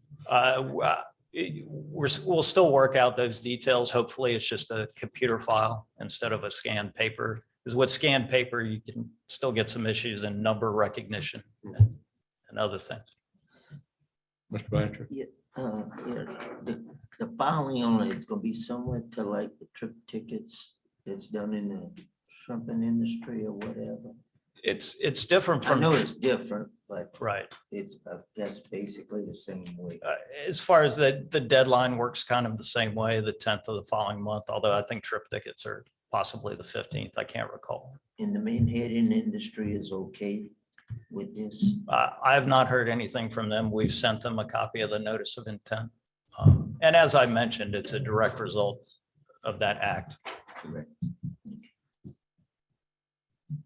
Mr. Chairman, That's all.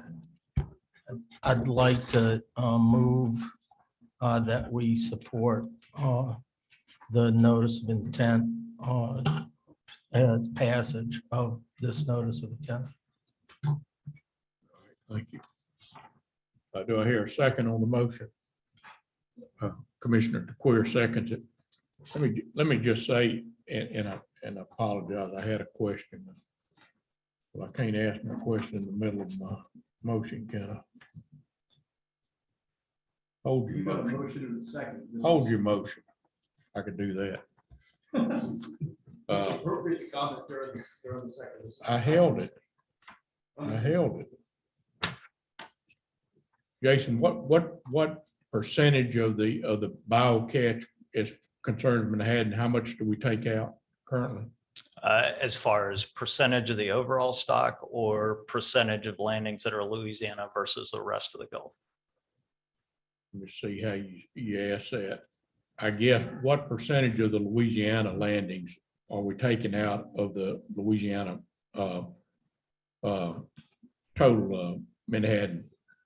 Oh, out of the stock, well, the overall Gulf harvest, it's a Gulf wide, the stock is assessed Gulf wide, but that harvest equates to roughly 2% of the overall stock biomass. 2%. And we don't have that broken down by state then. It's No, the last 10 years, the harvest from Louisiana waters has been about versus federal waters has been about 64%. 64% coming from Louisiana territorial but waters. still 2%.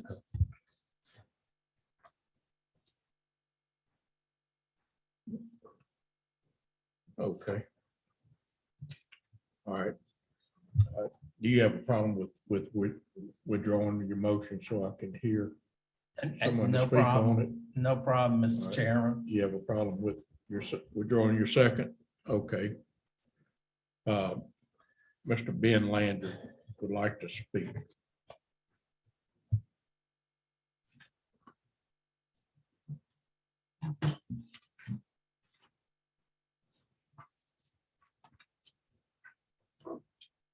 Hi, Mr. Chairman, Commissioners. My name is Ben Landry. I represent Omega Protein and our fishing partners, Ocean Harvesters. We support this NOI.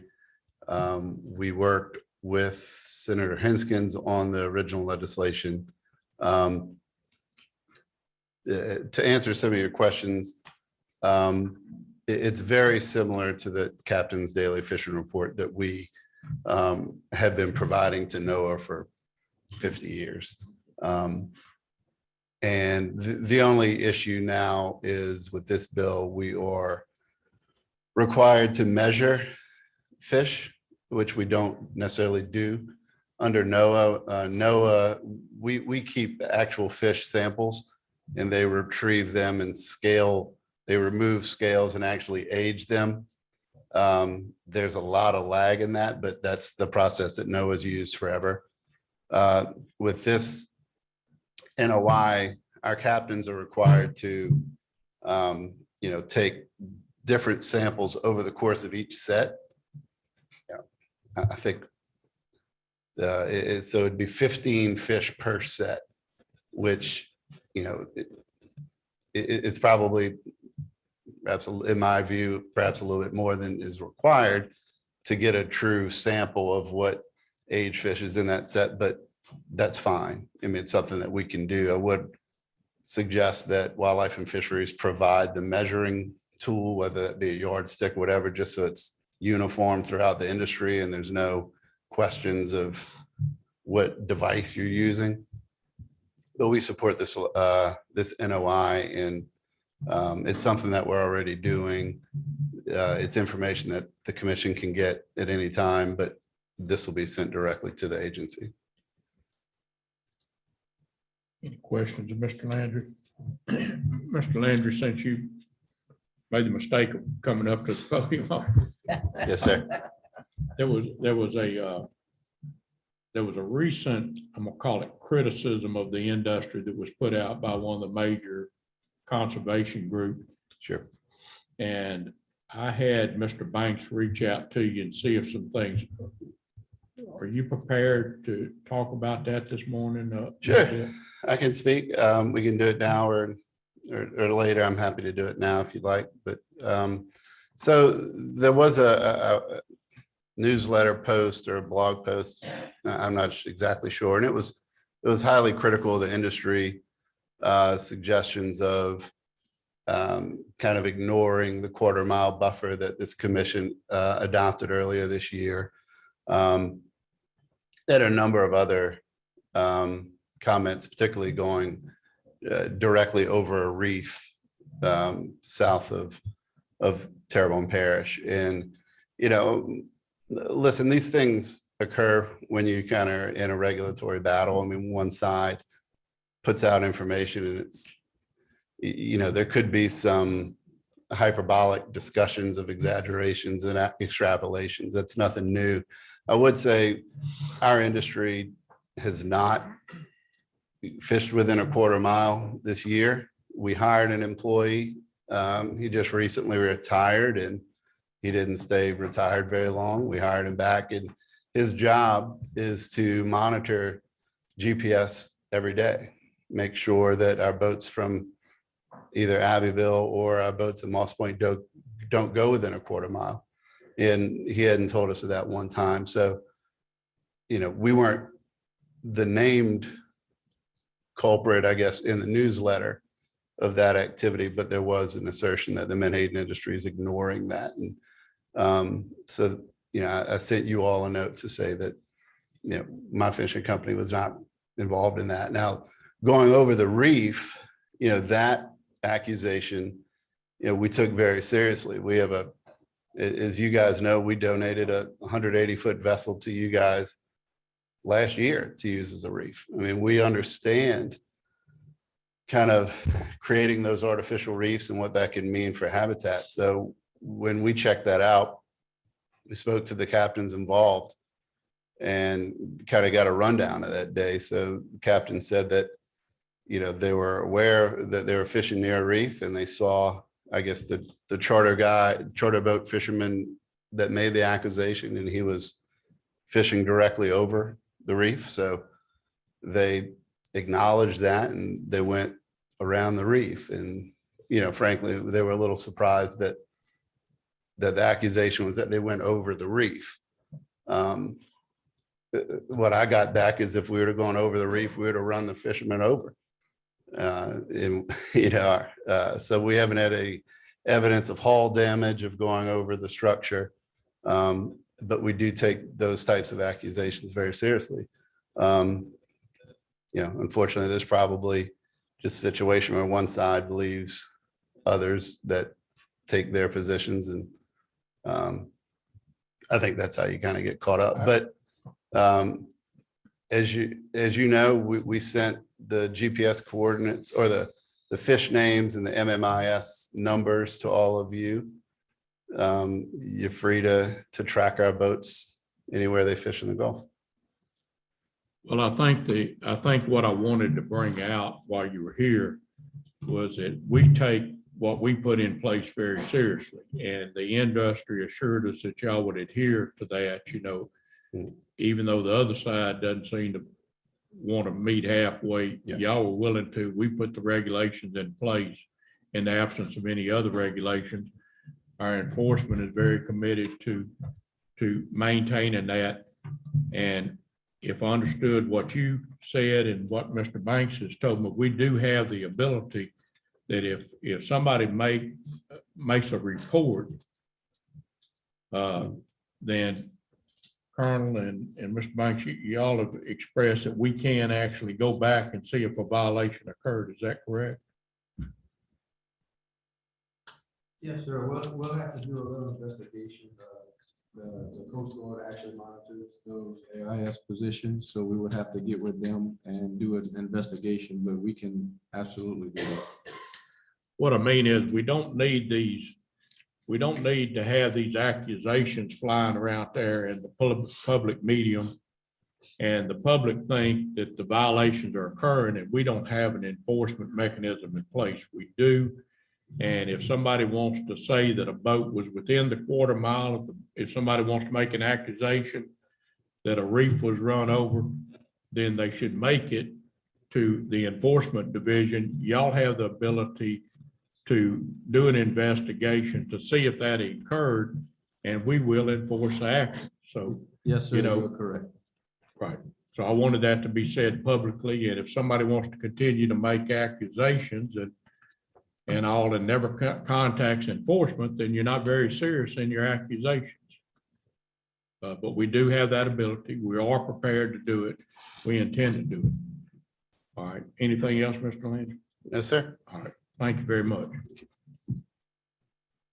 Representative Argent, come on up, sir. Very happy to have you here today, and I appreciate all your efforts on this.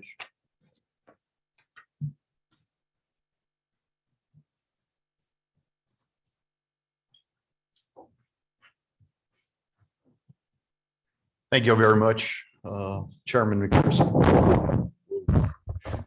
I'm a tall guy, so I'll either be hunching over or if you could hear me. So I appreciate the opportunity to speak. I believe this is the first time I speak at a commissioners meeting, but I think over the last couple of sessions, I introduced some legislation trying to put what I believe to be some common sense regulations on the menhaden reduction industry, which both times it failed, but I'm glad to see that even with failed legislation, we're making progress by both the buffer zone as a start. Was going to only speak on the reporting portion of the comment and the NOI, but now that we open the door to the buffer zone, I appreciate hearing about the enforcement process as well. I've been privy to a few of those emails I get that say that people are that some of the vessels are coming inside. I personally have access to Port Vision and Vessel Tracker, and I've looked in the times I've seen it, and I've mentioned this to Mr. Landry that I didn't see them on those particular instances inside of a quarter mile. But I would like, I'm a little busy and I would like somebody else to be checking it as well. So I appreciate hearing that. And on the reporting that's now going to be going forward, my particular position was over the last two legislative sessions, trying to get data and working with Mr. Adrians. It seems to be that there was always well, this is the best data to date that I have because of the process that we get it. So that's why I'm here to basically say I'm in support of this NOI and getting this reporting directly, both not only in Louisiana territorial waters, but immediately outside, getting all these fishing reports, even though it's a month at a time. Being that data being available for examination for future potential legislation. And I thank y'all for your time and happy to take any questions you may have. All right, any questions? Well, thank you. You've been a great communicator with us with the correspondence you sent us and all. And even though sometimes we haven't been able to read that and all publicly because of our rules. We want you to know that we do accept, we always try to respond to you. And it seems like this is going to be good and that it won't have to be filtered through NOAA and have that waiting period. We'll have direct access to the information ourselves. Well, thank y'all very much. All right, thank you, sir.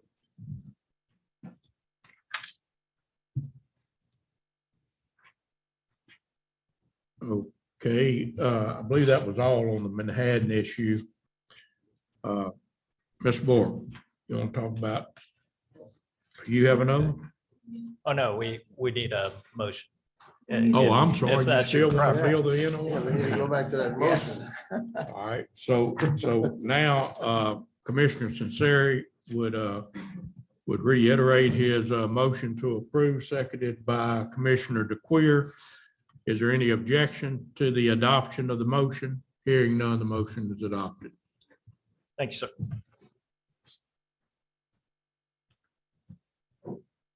Thank you for sticking with it there, Jason, and not letting Miss Susan jump on me again.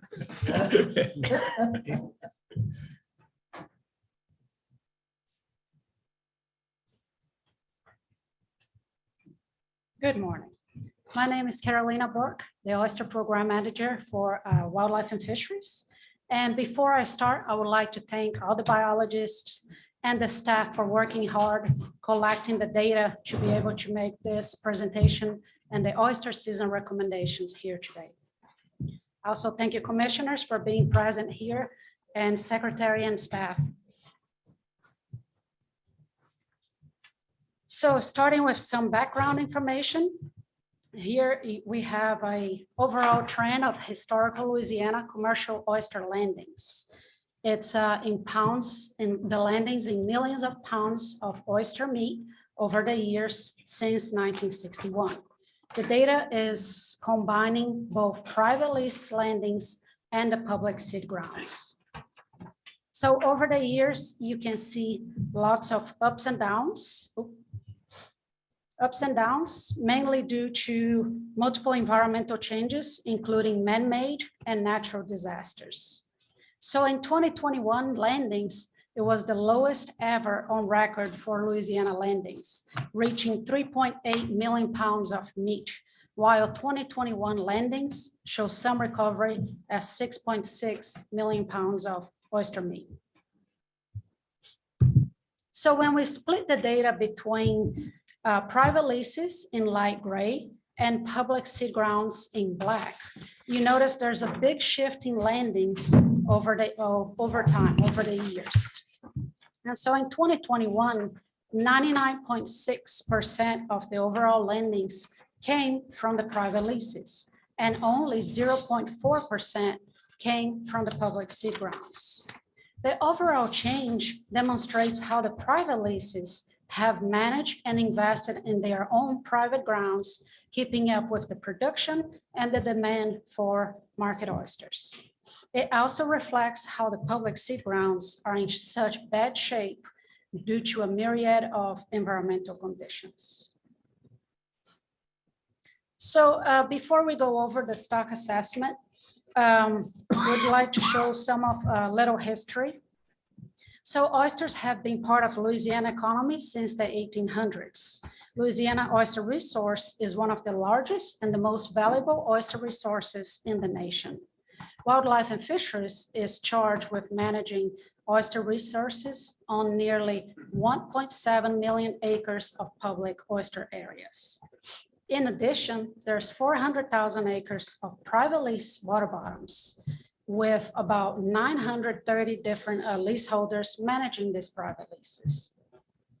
So the oyster industry has historically used the public oyster areas as a source of sea oysters, which is the smaller oyster, smaller than 3 inches, and they transplant this to the private leases. And then the public oyster areas also supply the sack size oysters, which is the larger oysters, larger than 3 inches, that will be taken directly to market. So here in the map, you will see delineated in white, the public oyster areas, and then in yellow, the stations where the biologists collect the data. So for the stock assessment purposes, the sampling is performed in July. So July 2022, the samples were collected by wildlife and fisheries biologists. They use dive, so they dive in each of those reefs about 5 times each time, and they can estimate the density of the reef. We do have side scan sonar data, and so we can extrapolate the data and know exactly the density of the oysters in each reef. Mr. Chairman, Commissioner Sincere. I'd like to take this moment just to point out my differences of opinion, like I have for a number of years, in regards to landings and the accuracy of those landings. I've been in the business for 43 years personally, and our family's company has been in the oyster business for 146 years. And with that said, historically, there was about anywhere from a 50 to 70, 30% split between market oysters and seed oysters that were transplanted. And it varied year to year. Off the public oyster grounds, not the private leases, but and it would go from the first Wednesday after Labor Day all the way through April 1st. And that would happen all the time. Things change, and we've had a lot of issues as far as man-made, like you pointed out, man-made more so than damages than natural disaster damages that have caused those public oyster grounds that historically have produced an average of 40% of all market oysters up until 2010. And with all that said, I just wanted to point that out for accuracy purposes, because I still believe when we look at this right here, there is absolutely no way that we've seen since 2010 anywhere close to 12 million pounds of oysters landing in the state of Louisiana, because there's been a shift from sack oysters, which are about 100 pounds, to mini sack oysters that like almost everyone calls sacks now, that are about 33 pounds. So that's where, I'm gonna I want to clarify that I disagree with this, and I've done this now for a number of years, just because, and look, please, department, don't take any offense to this, but I know it, I've done this for 43 years. And every time I'm in the company of the people on the oyster task force, we talk about the oysters coming up Highway 39, Highway 90, and Highway 23. And they're not even in that, close range of what they used to be 12 years ago. So, and preceding that. So thank you very much for listening to me. I've been on the soapbox for a little bit, but I had to point that out publicly. Thank you. Thank you. Clarify that for us just a little bit. I mean, this is in millions of pounds, not in sacks. So how does that correlate? So there's a correlation factor. So when they report on trip tickets, they report in sack of oysters. And there's a NOAA conversion factor that we use that converts the number of sack of oysters into pounds of meat. And that's the number that's used pretty much nationally. So when we report to NOAA, everybody has the same pounds of meat. But we don't differentiate in the differences in the size of oysters when we're doing that? No, so there's a couple of studies that we have done that compare to make sure the conversion factor that we have been using is still valid. And so we collected the oysters at different times of the year, different sizes. And so it does account for a multitude of factors. But that's how many oysters are in a sack. But if you got a little sack and a big sack, then it's got to be a difference in the pounds of meat that you get out of those sacks, right? Correct. And that's what Commissioner Sinceri is saying. Yeah, so over the years, we always reported, well, it was always reported the full big oysters Louisiana sacks, and then they switched to the mini sacks. They are supposed to report as mini sacks on the trip ticket. So we do know that enforcement has been doing checks on the dealers to make sure the reporting is done correctly. And so they will visit different dealer houses and make sure that, the trip ticket matches the landings, as it was brought up in the past. So we have been doing some educational part on that side, make sure everybody fills the trip ticket correctly. All right. Mr. Chairman, just since you brought up the meat factor, I'm gonna just talk about that for one more second too. The meat, what they used for the formula to come up with this, to transferring oysters in the shell to actual meat, that dates back many, many years before we had the amount of land loss that we have. And just in my tenure, the yield per sack for shucking for the last 20 years has not even come close to what it used to be prior to that. I mean, we used to shuck oysters that yielded anywhere from 10 to 14 pints for 3 to 4 months during the year. And we're lucky if we get oysters to yield over 8 pints more for a month. They just don't yield like they used to yield because we have this purging process that goes on where salinity changes occur constantly. So they can't fatten like they used to when they were pocketed in ponds or bayous or whatever, because they're just getting purged constantly. So I'm sorry about that again, but I did want to clarify because I brought this up a number of times as well, because that formula is way off.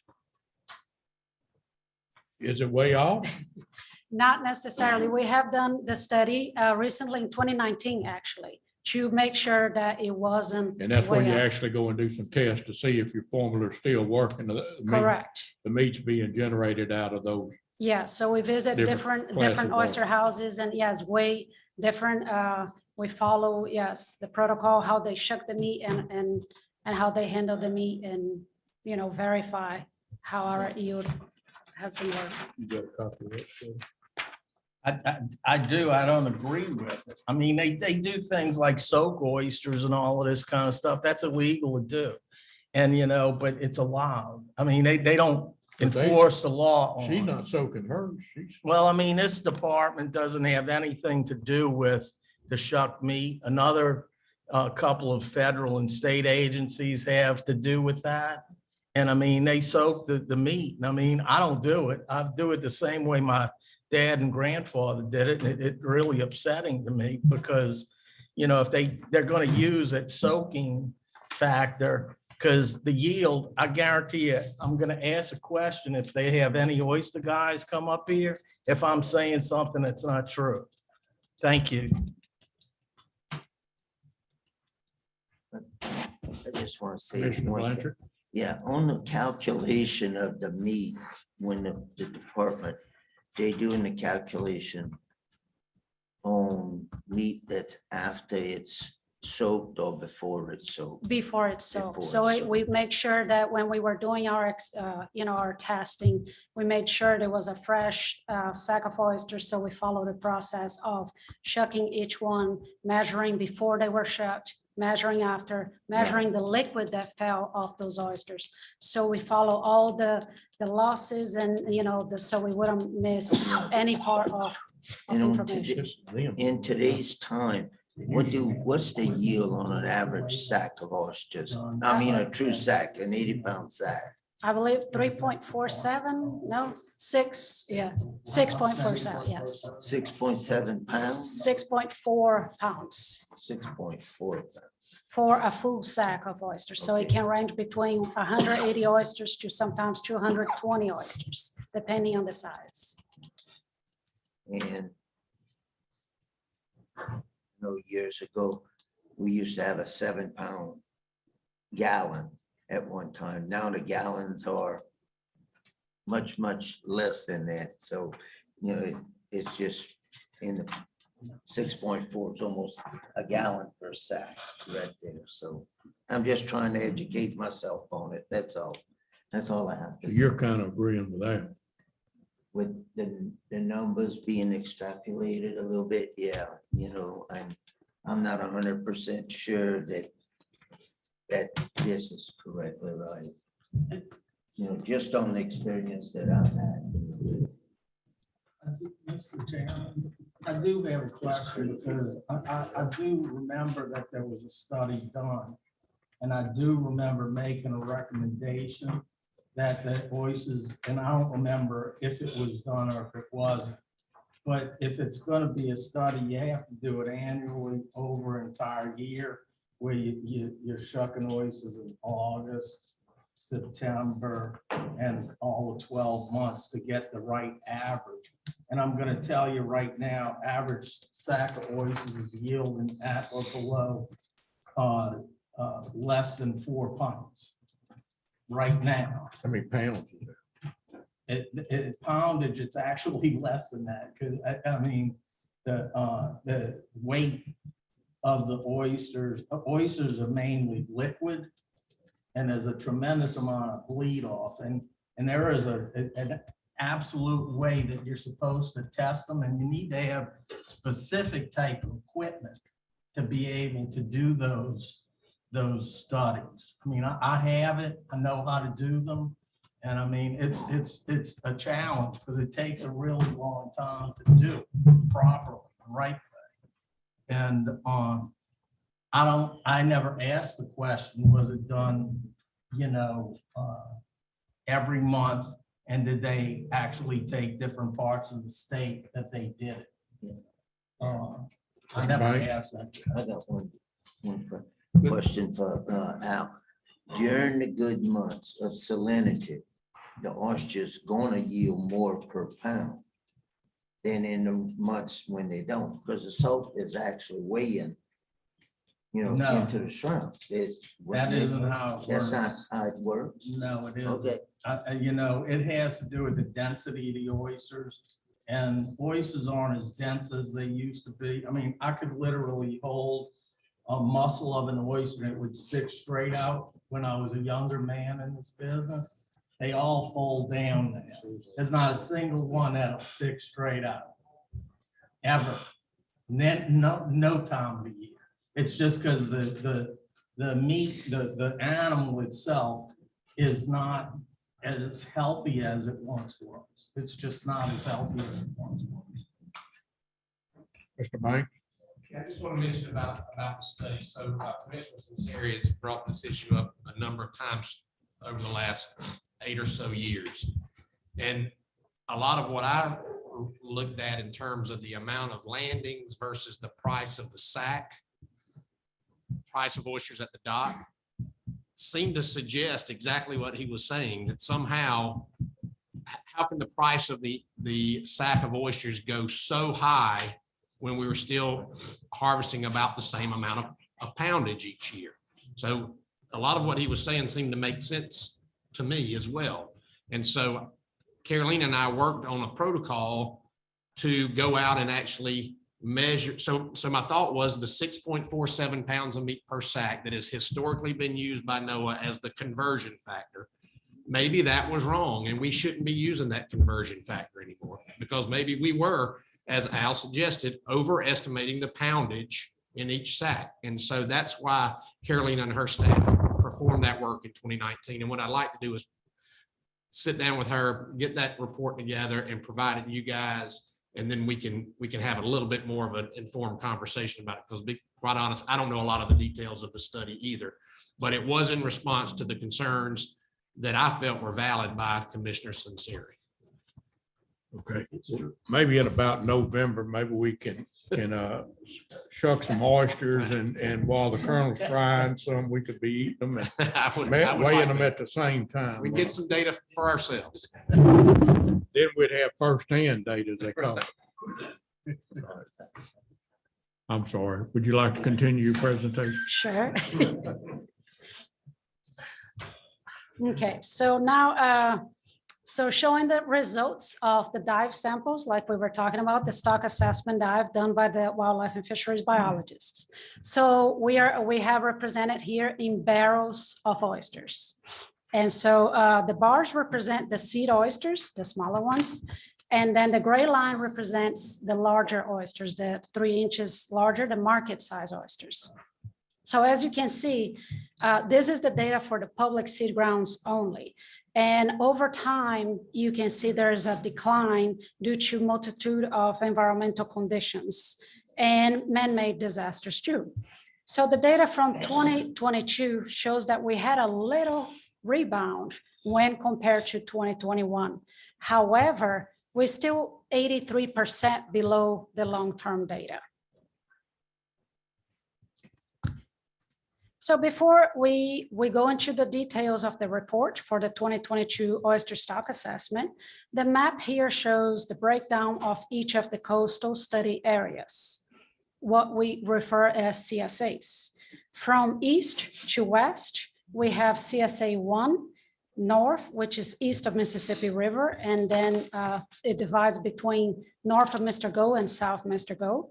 CSA 3, Barataria Bay area, CSA 5 East, Lake Cheyenne and Felicity, CSA 5 West, Sister Lake and Junip, CSA 6, Vermilion Bay Atchafalaya areas, and CSA 7, Calcasieu Lake.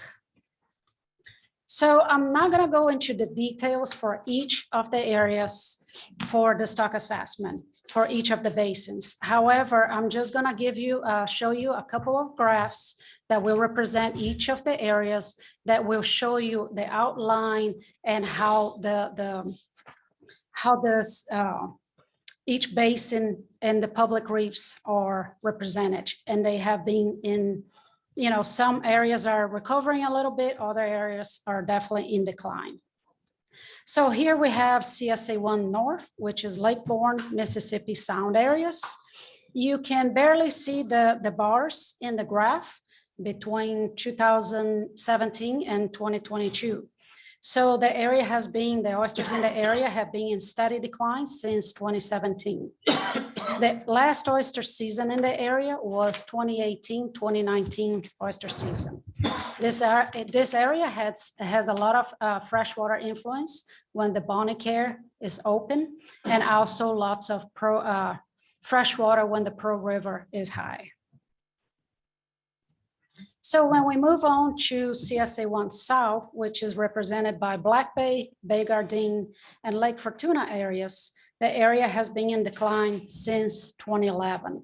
Lots of crevasses in the area have a lot of freshwater input in the area too. When we move on to CSA 3, that includes Little Lake, Hackberry, and Barataria Bays, we observed a little rebound this year. Moving on to CSA 5 West, where we have Sister Lake with most concentration of oysters. Then we have Junip and Mission. And Sister Lake, we manage with every other year. So we opened this last season. The season was open. Therefore, this year should be closed. CSA 6, Vermilion Bay Atchafalaya areas have also lots of freshwater influence from the Atchafalaya River. So basically, we observe rebound in the area in drier years. So we see a little rebound in 2022 due to a drier year, except for this week. Finally, CSA 7, Calcasieu Lake, is pretty much the only one in the state that has shown improvements over time. So finally, here is a table with the results of the total seed and market size oysters per each area in barrels of oysters. comparing to the last year stock assessment. So if you see green is a sign of some recovery, and if you see red is just a decrease from last year. So even though you see some areas, a lot of green numbers in there, there's showing signs of rebound. We got to remember that many of those areas are still way below the long-term data. So finally, the expected part is the oyster season recommendations by the department. So we have had done a actually compromise between the original recommendations that we did at the Oyster Task Force meeting and the industry recommendations. So we're still recommending a very controlled oyster season, trying to maintain sustainable levels. So we are recommending a one-day bedding season in Bay Junip, Lake Michon, Hackberry, Vermilion Bay, following no more than 15% non-living material allowed in the bedding loads. And so it will open in the morning of October 17, and it will close the same day. Then October 18, we'll be opening the same areas for market size oysters. We're recommending also opening all the areas on east side of the Mississippi River for sacking only, and with the limit of 30 sacks per vessel per day. However, these areas will be allowed to have a double possession limit, meaning they can fish one day, stay overnight, and fish the next day. But with those boats have to follow the refrigeration and the Department of Health rules. And then when we move to the Calcasieu Lake season, the West Cove opening October 15 with a 15 daily limit per vessel. Then on January 1st, 2023, we recommend opening the east side of the lake with a daily limit of 5 sacks per vessel. But not to the combination of the harvest in Calcasieu Lake is going to be 15 for both sides of the lake. So they can mix and match if both areas are open, not surpassing the 15 sacks in the whole lake. So just to keep in mind, all the designated areas open for wildlife and fisheries have to follow the Louisiana Department of Health rules, which might close and open. So fishermen always have to be aware of that.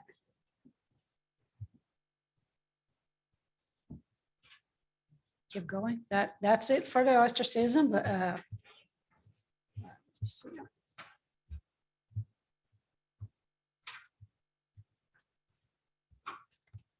I don't know why it's not showing the next slide.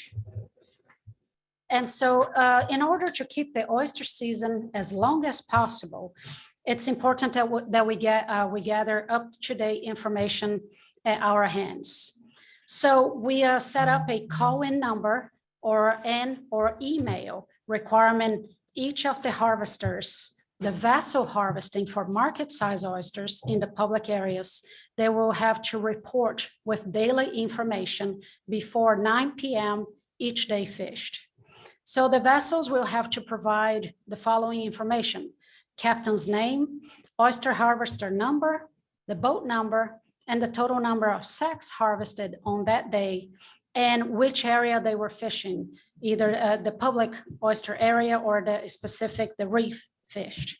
There will be a 1-800 number, and there's also an email that can be reported at wf.la.gov to submit those harvest reports. Remember I'm sorry to stop you right there. I'm gonna suggest that y'all try to maybe even get GPS numbers of where they are close to where they were harvesting for the purposes of the department to know where those reefs are on the public oyster grounds.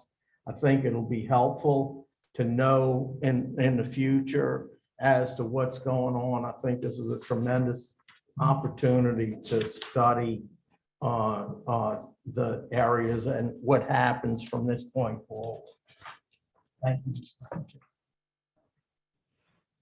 And the last part, this type of reporting does not replace the trip ticket reporting. So it's important you still do the trip ticket reporting. And with that, I can take any questions or comments. We have 5 people wanting to speak on this agenda item. 4 have indicated they're in favor. 1 didn't indicate a preference, but I'll take them. I hope as I got them. Lurleen Rodriguez.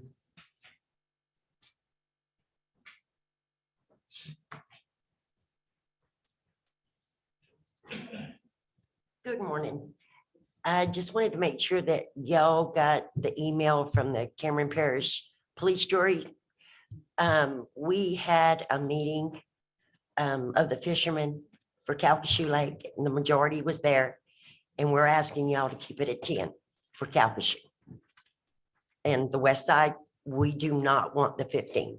We want 10. So we're asking y'all to vote for 10. Okay, so Even though they want to put it up, we don't want it up.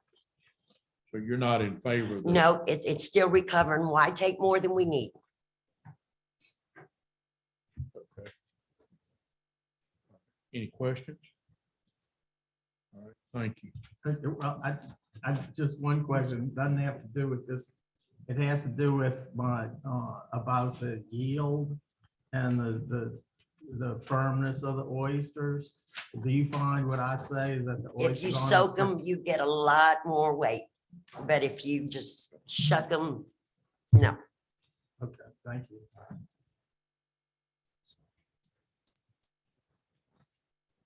All right. Adley Dyson.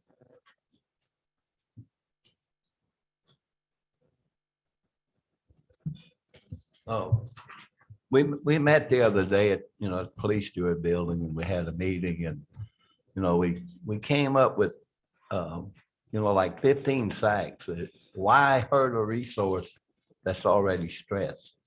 And I was looking at a chart, it said we're minus 31% on overall stock assessment, which means it has recovered some, but it's not recovered enough yet.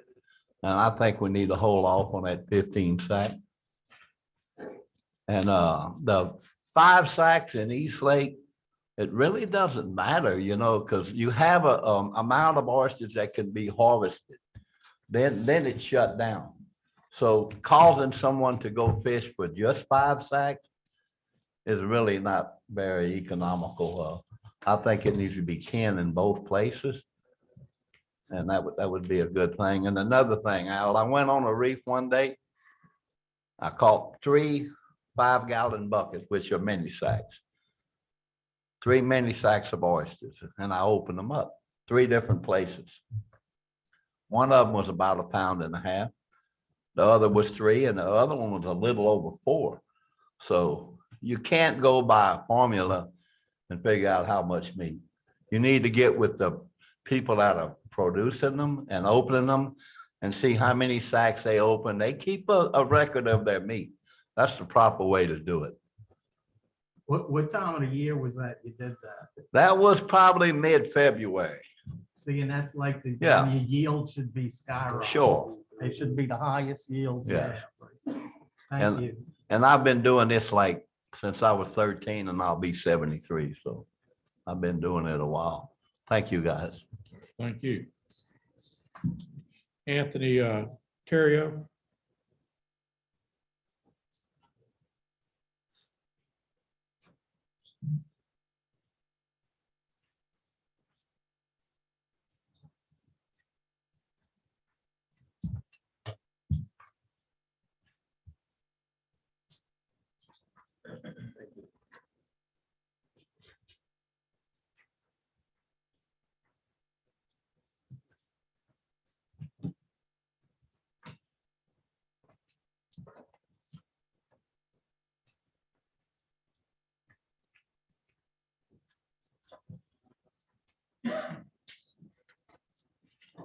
That's what I caught and my crew caught last year.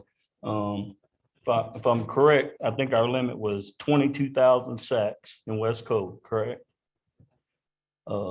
That's what we were supposed to be able to catch. We caught 13,000. So that left a lot on the table. The east side, we filled the quota. It was 3,600 sacks or 3,700 sacks. But okay, but when you look at your stock assessment, it said we dropped from 36,000 sacks to 24,000 sacks. So where's our other 7,000 sacks? Did Mother Nature take them? Or it wasn't figured correctly? So instead of leaving meat on the table, I mean, I want to catch it as a fisherman. You know, I'm not out to leave anything behind. You know, you don't get gave much in this industry. You know, I mean, when you're gave something, I want to take advantage of it. I mean, I shrimp for a living and I've dealt with prices all year, you know, and it ain't getting better. You know, we're going to be stuck at the dock, you know, with a shrimp boat. You know, this oystering is the only thing that's going to help us out. You know, and come next year, we'll be out of business shrimping. So, you know, this is it. I'm not out to leave anything on the table. You know, I'm out to catch everything I can catch. If it's given to me, I'm going to catch it. You know, that shows there was 13,000 sacks caught last year. I caught 3,600 of them by myself. That's 25% of what was caught in Cameron was caught from me and my crew. You know, I know what's out there. You know, I was in every day by 12 o'clock, never a day over 12, never. You know, I know what resources there, and if it's given to me, I'm going to take advantage of it. You know, I understand Leo and them's concerned. I understand all that, but you know, why keep leaving meat on the table? You know, and that's what we're doing. You know, I mean, 13,000 sacks were caught last year, and the limit was 22,000. You know, it's over 40,000 this year. You know, I mean, if it's there to catch, let's catch it. That's all I had to say. Wait, 1 second, Mr. Chairman. Yes, sir. Just a question. The season opened October 15th last year. And when? No, sir. It opened November the 1st. It was open 84% of the time. That's the most that it's ever been open, you know, Okay, of our lives fishing. It usually averages around 60%. Were there health closures last year? Yeah, the high water. Yeah. It was your open. ability to It was catch? open 84% of the season last year. Okay. Thank you. I mean, I'm with them. I live in the same town as them, neighbors with them. I understand their concerns too, but you know, I mean, I'm a shrimper. Shrimping been hard, you know. I mean, you know, we're getting as lower prices than we've ever got before. You know, this oystering is the only way to make it. You know, every shrimper in my town is broke. You know, a lot of them didn't even come up here because they didn't have gas. Leo's brother went shrimping today because he didn't have any money to come up here. You know, I feel the struggle with them, but I'm not leaving meat on the table. You know, I'm not doing it. You know, I'm here to fish. And they thinking that we go 15 sacks, it'll make our price go down. You know, y'all are showing it that 99% of the oysters put on the market come from leases. It doesn't come from us. You know, we don't control the price. You know, I wish, you know, y'all would say that and let them understand that. We do not control the price. A public reef does not control the price. You know, a lease reef, you know, produces 99% more than us. You know, it's not how it works. Mr. Chairman, I have a question. Commissioner Segur. Just to understand, so you said that the limit was 20,000 sacks last year? 22,000. 22,000, and y'all caught 13,000. 13,000. Yes. Okay, and then the reason you didn't get to the limit is days of closure? No. That's our quota. If we would have reached 22,000, the season would have closed. Okay, and we only reached 13,000. But it was a sack limit that constrained you from catching. Yes. Okay, the sack limit. That yes. And I'm just wanting to understand and educate myself as it said earlier. I want to understand all the parameters we deal with there. I mean, believe you me, that we have a lot of problems, in our area, and we talked to George about it. And, like I said, we have hook muscles like you would not believe, and we know there's only one solution to that, but we can't dredge. I mean, we're fighting many of battles, but, if there's oysters to catch, we need to be allowed to catch them. And I mean, their frustration is they're thinking we're 15 sacks, our price is going to be low, but our price is not set from us. It's not set from a public REIT, it's set from leaseholders, that's, the ones that are producing large amounts, 13,000 sacks, that's nothing for a leaseholder. I mean, that's chump change. Okay, any other questions? All right, thank you very much. I'm sorry, Mr. Blanchard. Question, and I feel your pain in the shrimp industry because I'm in the shrimp industry also. But, the reason that we defaulting in the shrimp industry is because of farm raised product throughout the world. And so far, they are attempting to farm raise oysters. So hopefully we got maybe another 10 or 15. Well, our years problem is, before that. you're taught to just fish. You don't have money, go shrimping. You're not catching, shrimp harder. Right. But with the fuel prices like they are, Yeah. we've been tied up. I've been tied up for 2 months. I mean, not feasible to go. Right. I mean, Yeah, I understand your pain. So we'll look at it and see what we can do. all right, you. thank you. All right, Seth Blitch with the Nature Conservancy.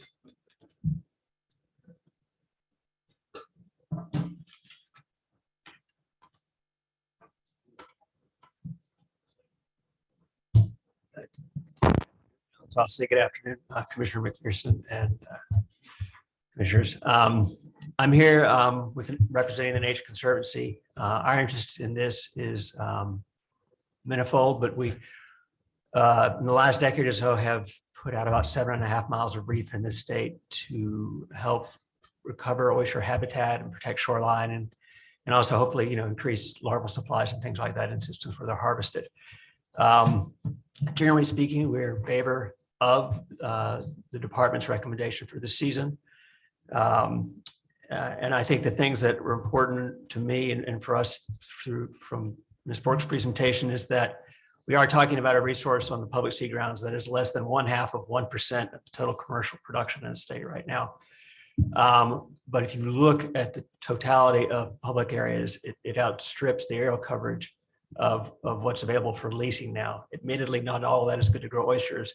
Well, my point is that it demonstrates a possibility of being able to really recover oysters in public grounds.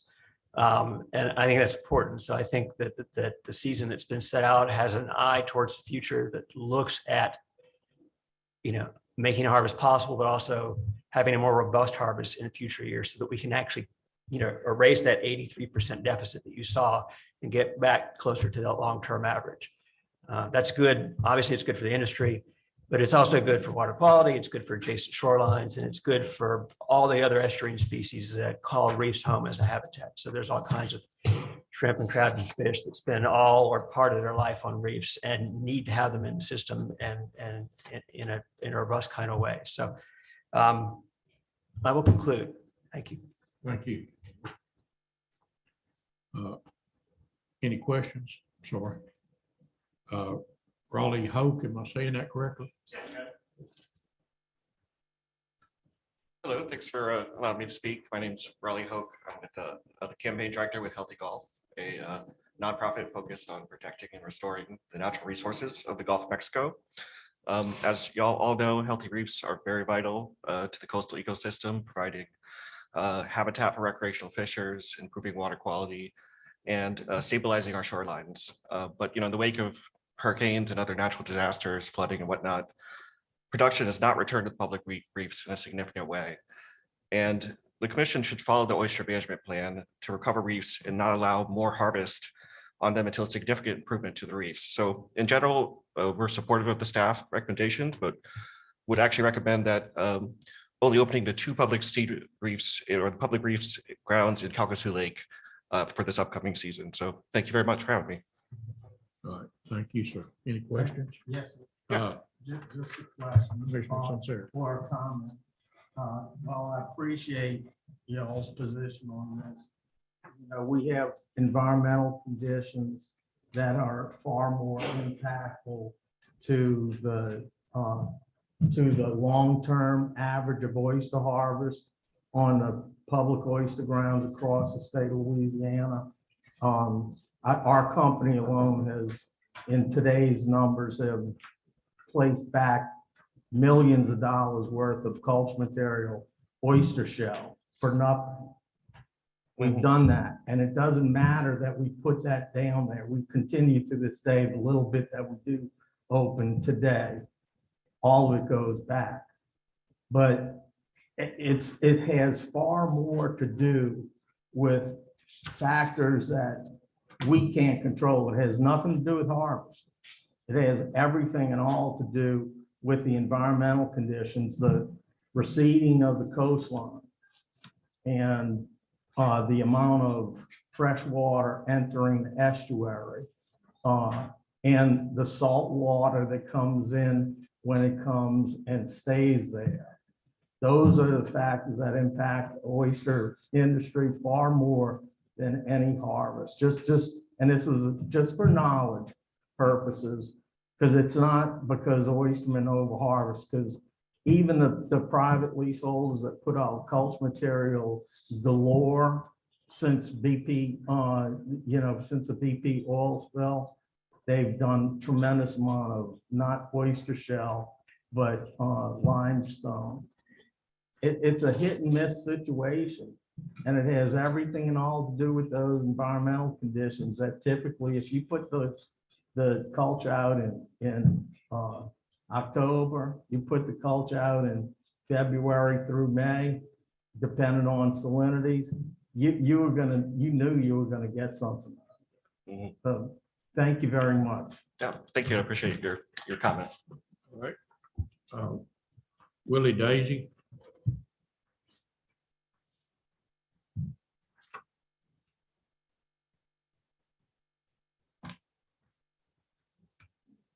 Thank you, Mr. Chairman and gentlemen.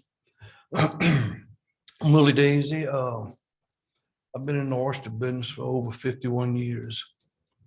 I have in my control approximately 3,000 acres of oyster lease. And I also have a processing plant. And we had several things mentioned today that I'd like to address. One thing on top of it was the yield of oysters. Being a fisherman and a processor, in certain areas like reefs, the yield is different. I have leases on the east side of Sister Lake and on the west side of Sister Lake, Bay Wazan and Bay Moncluz. Well, Bay Wazan, when the yield could be 7 pounds in Bay Wazan, the yield in Bay Moncluz might be 6 pounds because a different salinity, a different current, and different situation. Different fishermen make it a difference also. And with that said, that's my knowledge about the oyster and the yield and how it could be different. And the next thing I want to like to address, we talked a little bit, y'all talked a little bit about the trip ticket, the measures, on the trip tickets, we have bushels, sacks, and barrels. As far as I know, nobody ever made a barrel of oysters and sold a barrel, as a measure. We use barrels in the term of when we moving seed, we use the barrel. Saying that, I'd like to address this with, on the mini sacks, replace the barrel with the mini sack.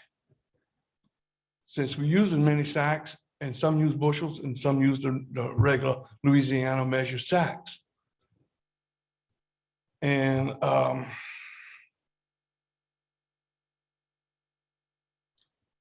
opening the season at the end of October, I'm from the Terrebonne Parish area, and I'm we would Sister Lake, Lake Michigan Bay Journal, and it's all shallow water areas. Sister Lake's about the deepest in, on average, it might have 6 foot of water, but in October, a front comes through, you might have 3 foot of water, 2 and 3 foot of water in some areas. So it makes a lot of difference right there on the ability to be harvesting at that time. But I'm glad to see that they're extending the season, at least this year, to go to April. I had several permits to work in the public sea grounds, and I was letting them go because I'm not going out there and have my boats fish and stuff for 2 or 3 days, and the season will be closed, and then they're going to reevaluate it in a couple of weeks and go do it again. It didn't make any sense.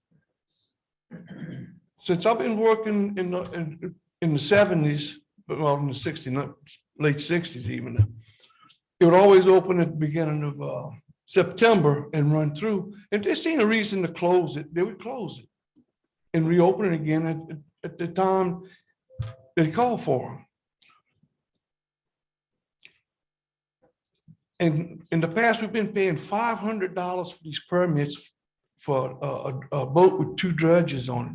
Oh, excuse me, our scrapers. But anyway, it's a high cost, and we got it down to $50 to hold a license until we want to activate them, you know, and that's reasonable. But I was getting ready to let them go, period, because it's the way the seasons would open and stuff. And like I said previously, I'm on both sides of Sister Lake. Last year when you opened, last year when you opened Sister Lake, I stayed in my leases. I worked my leases. I didn't even go. I couldn't justify going in there and paying the $500 for possibility working 3 days, you know. I know the season was like 7 days, but by the time they open the season at the end of October and these cold fronts come through, knock the water out, how are you gonna work those days? Plus it's rough, you know. But again, I want to stress that I'm glad to see that it's looking like we're gonna be able to extend the season to April. And it gives us a chance to work these reefs, the natural reefs that hadn't been worked in years, that's starting to silt over. Once the silt get on them, the spats can't take. You got to clean these shells on these reefs and spread these reefs out more. Like I said, I've been doing this for over 50 years, and I'm producing oysters very well, if I may say so myself, right now. And I want to just thank y'all for y'all time. Appreciate it. Thank y'all. Any questions? All right, thank you very much. All right, I think that concludes the public testimony. I would entertain a motion. Mr. Chairman, just a question of the department. I know in years gone by, there was a certain amount of oysters y'all were allowing to be harvested in Calcasieu Lake. I don't see that or this year. Is there such a thing or not? Yes, there is. So for all the areas, yes, we do have kind of a quota. For Calcasieu Lake, we manage each side of the lake separately. So the West Cove and the east side. We do not surpass the 10% of the total amount that we found during our stock assessment. I guess it's not going to change for some reason, but whatever number we have in our stock assessment, we calculate 10%. And that's why it's important to have that phone number. We also conduct our oyster boarding reports where the biologists go into the water and check and interview the boats and see how many they're collecting and which reefs. And so we keep track of how much is being harvested daily. And another point, the close of the season, April 1st, is not set and done. It can go that long. However, if they reach the quota before the henge, we do have we can close some areas separately than others that have reached that quota. Thank you.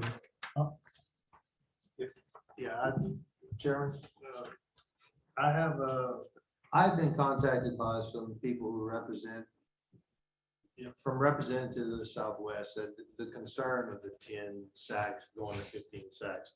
And I know people from both sides have come today and talked about it, but I just want to make sure it's stated on the record that there's people reaching out and talking. I know they're talking to me, and I've talked to a few of the commissioners, but it's, both sides have valid points on this, but I can understand if the resource, building it back up, but I don't know, can you lose a resource if you don't go and harvest it? I mean, environmental factors are what going to determine. So as it was mentioned for Calcasieu Lake, the season on the lake also depends on the Department of Health. So if we have a fresh year, the kinder gauge goes up and it will shut down the season without our, we can't do anything about it. So that is one of the reasons. Also, in the west side of Calcasieu Lake, we did observe 77% increase from the stock from the year before. And that area is only 5% below the long-term data. So it has found, it has adjusted to what it used to be, at least on the west side. And that's why we still have using a precautionary mode on the east side with only 5 sacks in the area because it's still below the long-term data. So we're just giving the opportunity to the fishermen because the biological assessment shows that there is opportunity there for harvest safely and maintaining sustainable levels. I guess the information question, if we would get more people to fish in the public grounds, in the course of a year or two, wouldn't we see them grounds get better and better?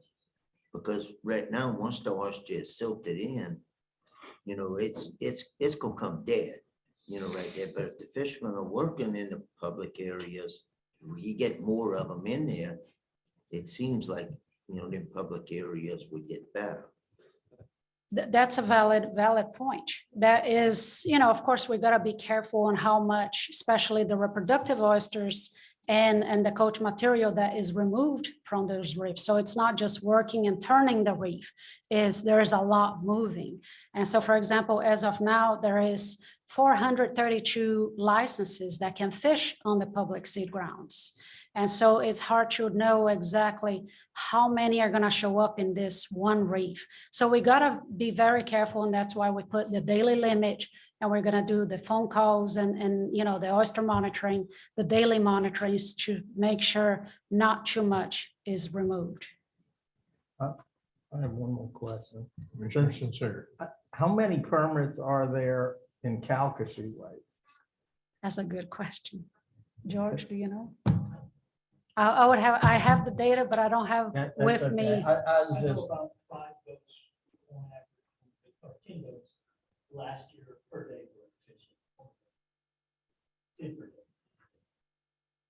So about 10 boats per day. So on y'all are all average? here represented today. Is that 10 boats per, is that 10 different businesses or 10 different boats? That's 10 different licenses. 10 different licenses, okay. So, but I mean, I can have a company and I can have 5 different licenses on my boat. Again, I'm just asking just to understand that it's basically 10 different entities that are doing it. I'm not. Okay. The law is whatever limit you set for both per man. Okay. So, if a guy on 5 boats and has other guys fishing, you can have 5 boats. Right. Most of the people have 1 boat that, they work their family and all the money goes into one house.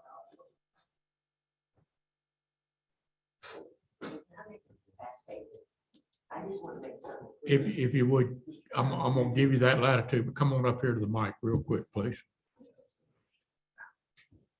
I just want to make something clear. The reason we didn't reach our I'm gonna limit make a last year, motion real quick. we don't I'm have the gonna boats we go used to along have. with the department. A lot of them wasn't fishing, but we're going to have a lot more boats because a lot of these guys are going to come back and fish this year. Like Leo has 5 of them working with him down at the plant.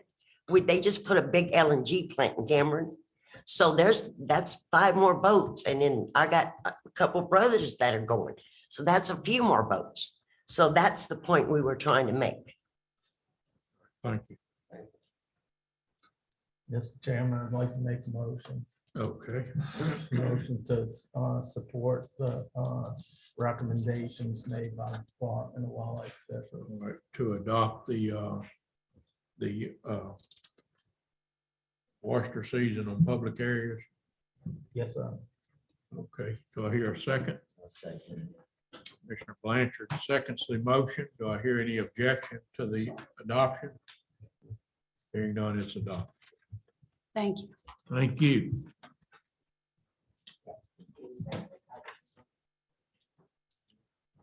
All right, the next item is a reconsideration of a request we had from last month on a reduction in the daily creel limit on freshwater fish during the scheduled drawdown on spring buy. Let me give a little background. This is one of the things that I referenced in the opening about that last month. We asked that we try to contact the Spring Buy Fish and Game Commission and try to present some documentation to them in regards to the potential benefits or lack of benefits. And doing this, it was a well-attended meeting. Our staff did a great job of putting together a presentation on real short notice. Unfortunately, they scheduled this meeting just an hour before a special police jury meeting, and they chose to not hear the presentation in lieu of allowing more talking time, which ended up being 2 or 3 people doing most of the talking. And they unfortunately called on me for a minute. But there's a couple of factors, and I'm gonna let you go ahead through your presentation at this time, and then we'll discuss it just a little bit more. All right. Good afternoon, Commissioners. My name is Brad Loney. I'm an fisheries biologist in District 6. We cover Vols Parish where Spring Bayou is located. Here's a map, Spring Bayou located, Vols Parish, like I said, near Marksville, 2,718 acres. We proposed a drawdown to the Falls Parish Police Jury earlier this year. Main reason was to combat unnecessary aquatic plant species. Main one is giant salvinia. And also to improve the fisheries by compaction of sediment in the lake. Drawdown was approved by the APPJ. Since they own the structure, we have to get approval from them in order to open it. Here's a few photos of habitat improvements from a drawdown on False River. This top photo shows some gravel and sand exposure, which is really good habitat utilized by a lot of freshwater fisheries for spawning. More photos from False River from a drawdown, just some sediment compaction. Pretty big reduction here.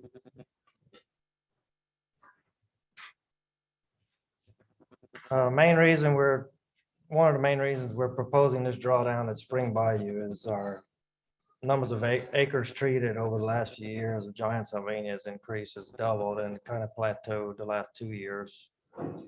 Most of this acreage you see in here is giant salvinia.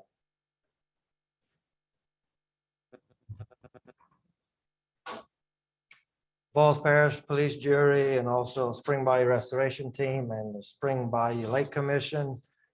Their main concern is overfishing during the drawdown. So they requested a creel reduction, which basically reduces all the creel limits in half. And they requested us to bring that to the commission.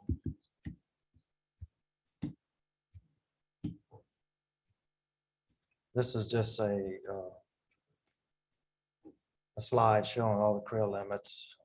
Just everything's reduced in half. This is what was requested by the police jury. Here's an example of Lake Bistineau, which lake has a big giant Sylvania problem, and they have been doing drawdowns since 2012 every year. And as you can see, the evidence that the drawdowns work, they can improve a fishery. As you can see, the CPUEs of the largemouth bass in that lake over the years. Here's a graph showing the health of our fishery of largemouth bass at Spring Bayou. Which in the last 5-6 years is really going up, really good.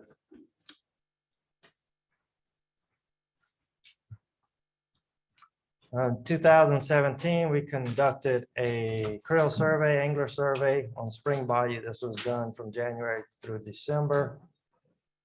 And as you can see, only 17% of the total angler effort occurred during the approved drawdown timeframe, that from September to January. We're going to have our drawdown starting next week. Also, during that angler survey, 63% of bass harvest occurred outside the approved drawdown window, and 80% of crappie harvest occurred outside the approved drawdown window.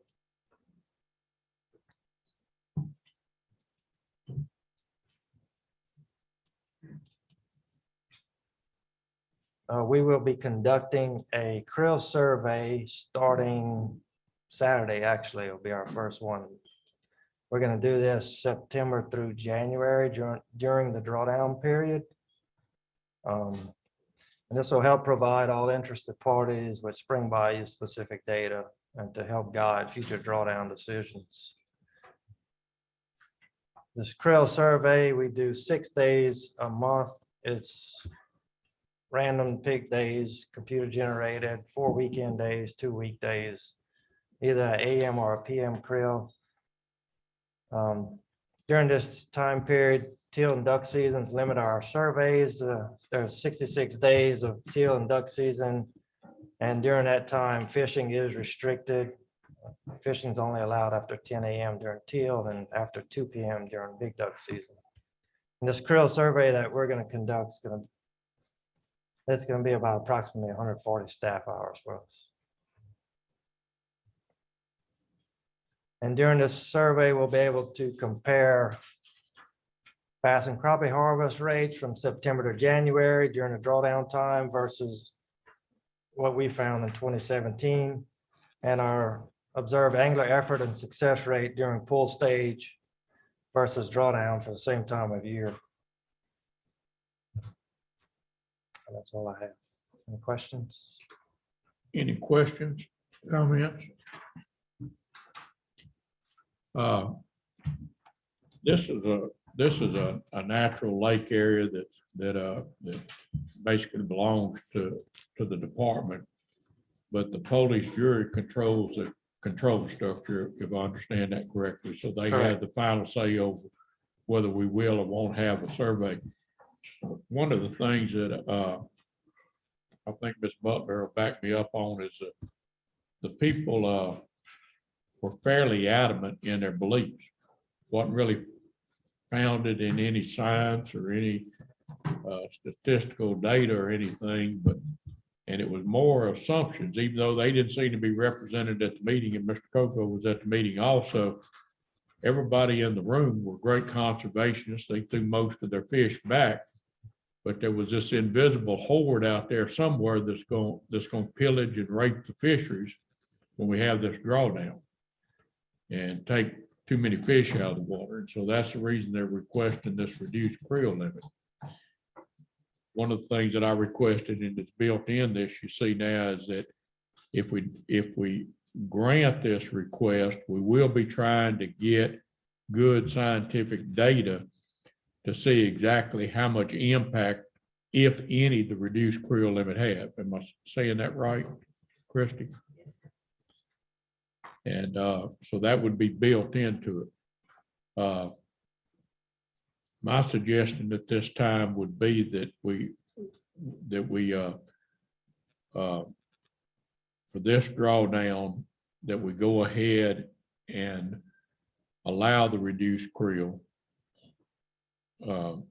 Again, I'm disappointed that they weren't more interested in looking at the data that had been put together for that meeting. I got there, I think, 2 minutes late, and I was very disappointed that Daniel had given his whole presentation in that 2 minutes. Then I found out, and I don't know what that was. They were having a Polish jury meeting. I don't know if it was that they couldn't let us set up inside of what they were getting ready to present at their other meeting. I never got that part of it. But if we allow that and we do collect the data, we should have something that we could present the next time to show whether it's war or not. And again, they show that there's no adverse impact whether you have it or you don't have it. It's just, I think as a commission, our thought was we don't need to get fragmented, and every time we have a drawdown on a lake, be looking at these things. Either it has an impact and we should take some action, or we should leave it alone and allow the public the greatest opportunity to enjoy the fisheries they can. But with that, I would entertain a motion. Mr. Chairman. Yes, sir. I'd make that motion with the creel limit as suggested. I'll second that. Okay. Follow the department's All right. recommendation. Motion made by Commissioner Sunseri, seconded by Commissioner Blanchard. Is there any objection? Y'all have anything else y'all want to add? Mr. Coco, you got anything you want to add? Mr. Chair, I'd just like to say that I agree with you. You know, this is strictly a study to see what can happen. It has nothing to do with the resource. The resource is there. And, you know, from the previous presentation we had, it looked like it wasn't going to have an impact. But to try to allow for this to happen one time, to go ahead and look at it, because we don't want to be making a precedent on other areas to have to do something like this. So with that, thank you very much. Okay, so is there any objection to the adoption of the declaration of emergency? Hearing none, it's adopted. Thank you very much. Thank you. The other thing we really have is you have a copy of the proposed commission meeting dates for next year. Just so you can go ahead and get them on your calendar. We remember this can be changed at any time, but it lets us pencil them in on our calendar so we can have it even. Basically, what we always know is the first Thursday in the month. And I guess there's no action on that. That's just for. No, sir, this is just to receive those dates. Okay. Is there any other public comment? Any questions, comments? Not on this. I just have one other thing on dates. Yes. Yes. From what I understand, Mr. Bill Hogan's will be coming off the board. And I think he's asked to have the November meeting up in Monroe. If And the the board secretary. is available to do that. Yeah, the secretary and I have already talked about that with Bill, and we'll probably be announcing that shortly. Mr. Secretary? It's Rustin. Right. Oh, it's Rustin. Okay, I'm sorry. What'd you say? I said Monroe. Monroe. Mr. Chairman, I know exactly where it's Rustin. I didn't mean to interrupt you. That's all. Go right ahead. I wanted to make the commission and others aware that on September 24th at our Waddell Wildlife Management Area here in Baton Rouge, for the first time since 2019, we are going to participate again in the National Hunt and Fish Day, where we have a lot of our young people out at Waddell. They get to ride in canoes, they get to pet animal pelts. They have various and sundry exhibitors out there. It'll be from 8 to 1 at Waddell. And we are encouraging people to get out. COVID interrupted us the last 2 years, so we couldn't do it. But this is a fun day for families, children and their and their parents and grandparents and aunts and uncles. So we encourage people to be aware and come on out and see what we got. Thank you for that announcement, and those are celebrated around the state. Yes, sir. Christie might want to plug hers for Woodworth. There's Woodworth, and I think there's one in Monroe. Am I overlooking one? Monroe, Woodworth, Baton Rouge, Mendon. Thank you. Yeah. Thank you. All right. Thank you. Thank you, folks. Okay, any other public comments? With that, I would accept a motion to adjourn. Motion. Sir, On the November meeting, so you don't need to vote on. we don't need action on You and that. The chairman will set the meeting venue. All right, thank y'all very much.